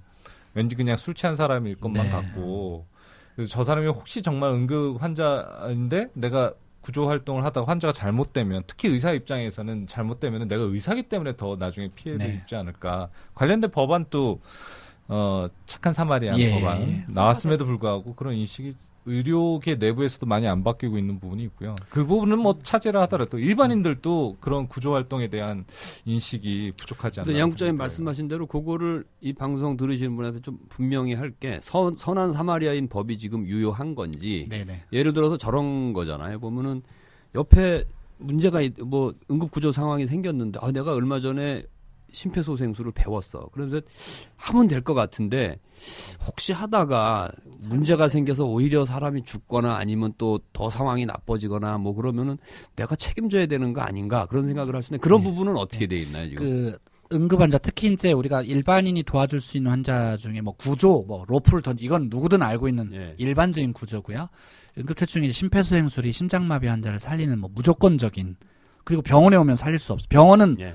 병원을 한 명도 못 살린다고 보시면 됩니다. 예. 현장에서 살릴 수 있게 해갖고 와야 되니까 어떻게 보면 우리는 살린 환자의 재발을 막고 이런 거고요. 지금 교수님 말씀하신 것처럼 일반적으로 우리 국민들 특히 의료인을 포함해서도 심폐소생술을 시행하는 비율이 턱없이 낮은데 서울은 대략 한 2010년 기준으로 한 9%, 나머지 지방은 뭐 3% 미만 이 정도이니까요. 또 왜 그럴까 생각하면 두 가지인데 이 최근의 연구에 의하면 옛날에는 뭐 두렵다. 이 환자가 죽어 있는 환자가 두렵죠. 기본적으로 자기 가족도 두려운데 그런 두려움. 그다음에 내가 이걸 잘할 수 있을까라는 확신. 세 번째는 내가 잘못해서 문제가 되지 않을까라는 법률적 이런 책임의 문제. 그렇죠. 네 번째는 이전에는 이제 입과 입을 그 구강 대 구강, 예. 마우스 투 마우스 호흡을 하게 했잖아요. 네. 그러니까 뭔가 음. 그 심정주 감염될 환자 것 쓰러지면 또 막 굉장히 네. 많이 토하거든요. 토하는 환자가 거부감. 많거든요. 그러니까 이게 감염될 거라고 이런 네 가지 큰 이유로 인해서 잘 안 했다고 합니다. 그러나 최근의 원인들을 살펴보면 꼭 그건 아닌 것 같다. 두 가지가 더 큰데 첫 번째는 이게 심장마비인지를 모르는 경우가 더 많다. 쓰러져 있는데 이게 뭔지 모르겠다. 두 번째는 난 알겠다. 이거 도와주면 알겠는데 내가 좀 그러니까 컨피던스라고 할까 좀 더 내가 해도 좋겠다는 확신, 사회적 문화, 분위기 이런 것들이 더 중요한 문제로 이렇게 되어 있다고 합니다. 그래서 그걸 늘려야 되는데 현실적으로 교수님 연배나 뭐 우리 국장님 연배나 이런 분들은 잘 안 할 겁니다. 앞으로도 이게 일종의 그 젊은 나이에서부터 체화되는 그렇죠. 참고로 요즘 학생들은 예. 의사 국가시험 실기시험에 심폐소생술이 들어가 있기 때문에 잘합니다. 그래요. 그렇습니까? 네. 실기시험에 들어가 있더라고요. 아하, 2010년 기준으로 가이드라인이, 해서 30대 그래요? 1루 하고 속도 뭐 하고 잘합니다. 아니, 뭐 의대생들이야 당연히 잘해야 의대생들이요? 되는 거고. 예. 의대생들은 당연히 잘해야 되는 잘해야 거고 되는데. 좀 의사 면허를 가지고 있는 사람들은 당연히 잘해야 되는 건데 일반인들 같은 경우에는 어떤가요? 일반인들 학생들. 지금 이제 현재 초등학교 5, 6학년 같은 경우부터 우리가 심폐소생술 하도록 이 보건 과목으로 채택이 돼 있고요. 그래서 많은 이제 교육청에 계시는 선생님들 또 학교 선생님들 노력으로 확산이 되고 있습니다만 이제 중학교 들어가면서부터 많이 떨어집니다. 중학교 때는 공부해야 되잖아요. 지금 돕는 연습할 게 없죠. 그러니까 중고등학교 떨어지고 군에서 다시 한번 리프레시 하고요. 군에서 이제 국방부에서 최근에 굉장히 적극적으로 나서고 있어서 군에 온 젊은 남자들한테 그런 교육받을 기회가 많이 늘고 있습니다. 여기까지가 또 열심히 해야 돼. 예비군까지는 아니지만 정규적으로 그래서 근데 예비군도 딱히 교육하려고 많지가 않잖아요. 그러니까 맨날 뭐 동토의 나라 이런 것만 하기도 어려우니까 그다음에 뭐 진짜 이상한 뭐 영화 이런 거 틀어주다가 요즘 이제 좀 하는 것 같고요. 공감대가 이렇게만 형성이 돼. 그러나 지금 우리가 연구해 하면은 실제로 이 다인 가족이 아니고 소인 가족이 생활하고요. 그다음에 주로 심정지가 많이 발생하는 지역이 놀랍게도 가정입니다. 정말 놀라운 일인데요. 그러니까 집에서 쉬다가 그렇게 쓰러지는 경우가 많은데 한 70% 됩니다. 서울 같은 경우는. 그러니까 이런 분들을 도울 사람은 여자인 경우가 많습니다. 왜냐하면은 남자가 젊은 나이 2배 이상 많이 발생하거든요. 근데 여성들은 이 심폐소생술을 배울 기회가 반밖에 안 된. 저희가 서베이를 해보면 전 한 번도 배워본 적이 없는 거예요. 여자들은 또 안 가르칩니다. 이게 뭐 할 줄 알겠어? 저 몸으로 뭐 연약해서 할 수 있겠어? 근데 우리 체격 좋은 분들 많이 계신데 아니요. 여기 연약해 보이시는데 굉장히 여려 보이시는데 그러다 보니까 저희들 연구를 해보면은 여성들이나 이런 분들이 교육기회가 상대적으로 적고요. 그분들이 노출되는 경우가 굉장히 많아요. 남자들이 2배 이상 많이 쓰래. 한 70대 30 정도 되거든요. 그러니까 그분을 살릴 분은 여성인데 남성을 가르치고 남성은 쓰러지고 이것도 좀 문제인 것 같아요. 그래서 그러니까 우리가 파퓰레이션을 잘 이 위험 집단과 또 1차 반응을 할 수 있는 집단을 잘 구분해서 여기에 대한 전략들을 수립하는 게 필요하겠다 이제 생각이 들고요. 뭐 어제 뭐 말씀 나왔지만 사실은 교육을 아무리 많이 시킨다고도 한꺼번에 엄청나게 시킬 수 없기 때문에 교육받은 사람들에게 이제 쓰러져 있는 환자에 대한 정보를 제공하는 사업을 좀 서울시가 하려고 하는데 서울에서 여기에 지금 옆에 누가 쓰러졌다는 걸 119에서 연락 주는 거예요. 교육받은 사람한테. 그러면 가서 하는 거죠. 예. 그래서 저희가 그 환자 그 교육생 피교육생 동의를 받고 지금 나는 이렇게 하겠다는 발룬티어 동의를 받고 모아보니까 한 40%가 나는 하겠다. 우리 집 주변에서 혹은 내 오피스 주변에서 발생하는. 그거 하려면은 GPS 달린 스마트폰 사용자만 가능한 거예요? 일반 전화 다 됩니다. 집 전화 뭐 등록된 전화로 그냥 가는. 그럼 바로 메시지가 나오는. 네. 모든 문자 메시지 나오는 거. 법적인 부담은 크게 걱정을 안 해도 되는 거죠, 이제 지금. 2008년도 12월에 우리 뭐 중요한 법은 다 날치기로 통과되지 않습니까? 서울대 법이나 이런 게 다 날치기로, 이것도 날치기로 통과됐어요. 저희가 상당히 이게 통과될 리가 없는데 어느 날 갑자기 통과가 됐는데요.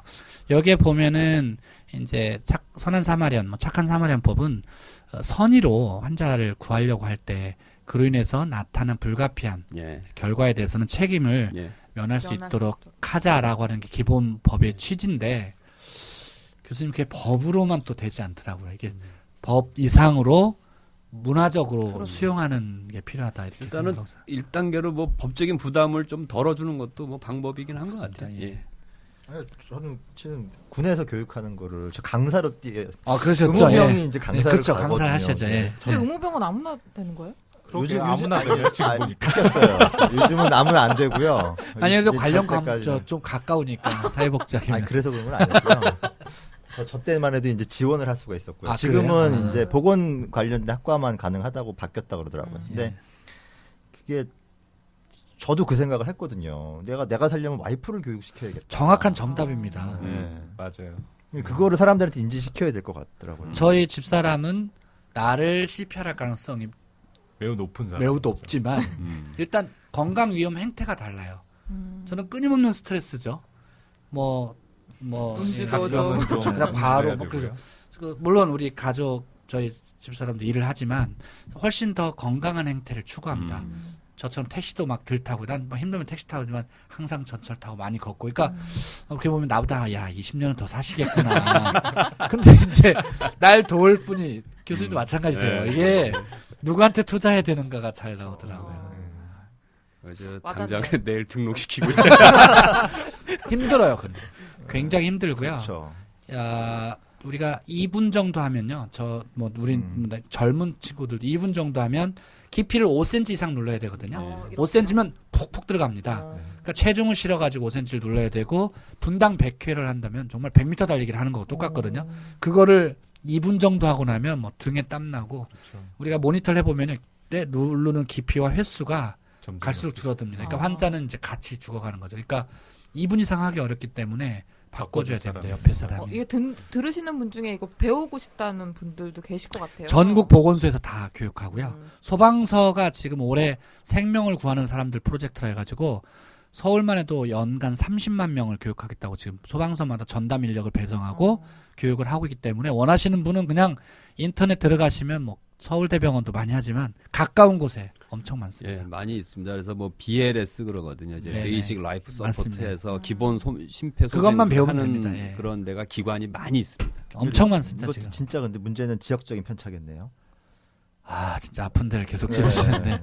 그렇죠. 서울만 해도 이런 데가 엄청난 기관들이 많지만 지방으로 갈수록 이 정보 자체가 이제 차단될 수 그리고 있는 지방일수록 심정지가 올 가능성이 높은 분들이 많이 농촌 지역이나 이런 데들은 더 꼭 그런 것 같지는 않습니다. 아, 지역마다 아. 심정지 환자 소생 성공률은 다르잖아요. 뭐 이거는 이제 진짜 국가보안법 수준의 문제인데요. 서울 지역도 저희가 2월달에 심포지움을 했는데요. 네. 서울에 다 어디 사시는지 한번 생각해 보시기 바랍니다. 2.5% 사는 데부터요. 15% 사는 데까지 있습니다. 생존율이 구별로. 많이 차이 그 자료를 잠깐 봤는데 네. 큰 병원 근처에 사시는 게 삶에 도움이 되는 것 같은 느낌을 좀 받았어요. 예. 그러니까 이게 아까 했듯이 체인이 다 돌아가야 되니까요. 큰 병원 가까운 데 있는 분들이 그런 체인 중에 뭐가 유독 병원 쪽 체인이 잘 돌아갈 수 있지만 그 앞에 체인도 잘 돼야 잘 됩니다. 되는 거죠. 예, 물론 실제로 그런 큰 병원이 아닌데도 잘 사는 서울 지역에 또 있습니다. 그러니까 이게 뭐 아주 그건 아니지만 어쨌든 일반인이 열심히 심폐소생술을 하고 구급대가 효과적으로 하고 병원에서 치열하게 진료하고 이런 게 삼박자가 잘 맞으면 높은데 아깝게도 우리 모 지방의 도와 그러니까 서울과 비교하면은 15배 정도 생존율 차이가 나니까요.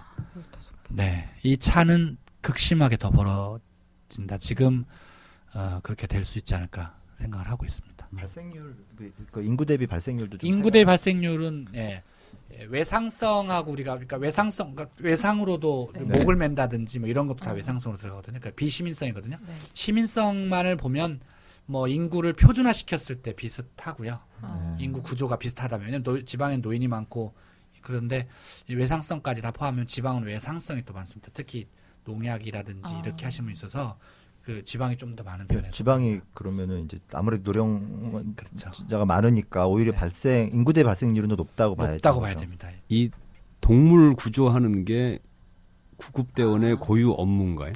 동물 구조는 구급대원과 무관한 업무고요. 예. 구조대원, 그러니까 우리 소방초 조직이 3개로 분야가 나눠지는데요. 화재 분야, 예. 구조 분야, 예. 구급 분야 이렇게 나눠지는데 예. 구급은 그냥 구급차로 환자 이송만 전담하고 있고 그런 예. 업무는 아니고 아마 말씀하신 건 지금 구조 분야 업무. 구조 분야 업무는 벌도 잡고 뱀도 잡고 떨어진 이제 동물도 구해주고 그다음에 멧돼지도 심지어는 사냥하고. 멧돼지 사냥도 다니고 이렇게 하는데 그러니까 논란이 많습니다. 왜냐하면 이게 아까 제 실버 구급차 했던 얘기 똑같은데요. 구조대라고 하는 게 이 소방 파출소 안전센터마다 있는 게 아니고요. 예를 들면 동작구 소방서에 한 부대가 있습니다. 구조대가. 그럼 이 사람들이 출동을 나가거든요. 그러면은 출동을 나가서 보면은 이 보니까 뭐 문 따주기예요. 예를 들면 그 안에 그런 거 갇혔다 그래서 많죠. 가봤더니 네. 실제 알고 보니까 문 따주게. 그럼 이걸 대체할 수 있는 퍼블릭 서비스가 있어야 되느냐? 아니면 그런 서비스를 민간에 상업화시켜서 돈 내고 문을 따든 멧돼지를 잡든 애완견을 찾아내든 벌을 잡든 이렇게 할 거냐? 아니면 구조대가 기왕 하는 일이니 벌도 잡고 할 거냐의 문제인데요.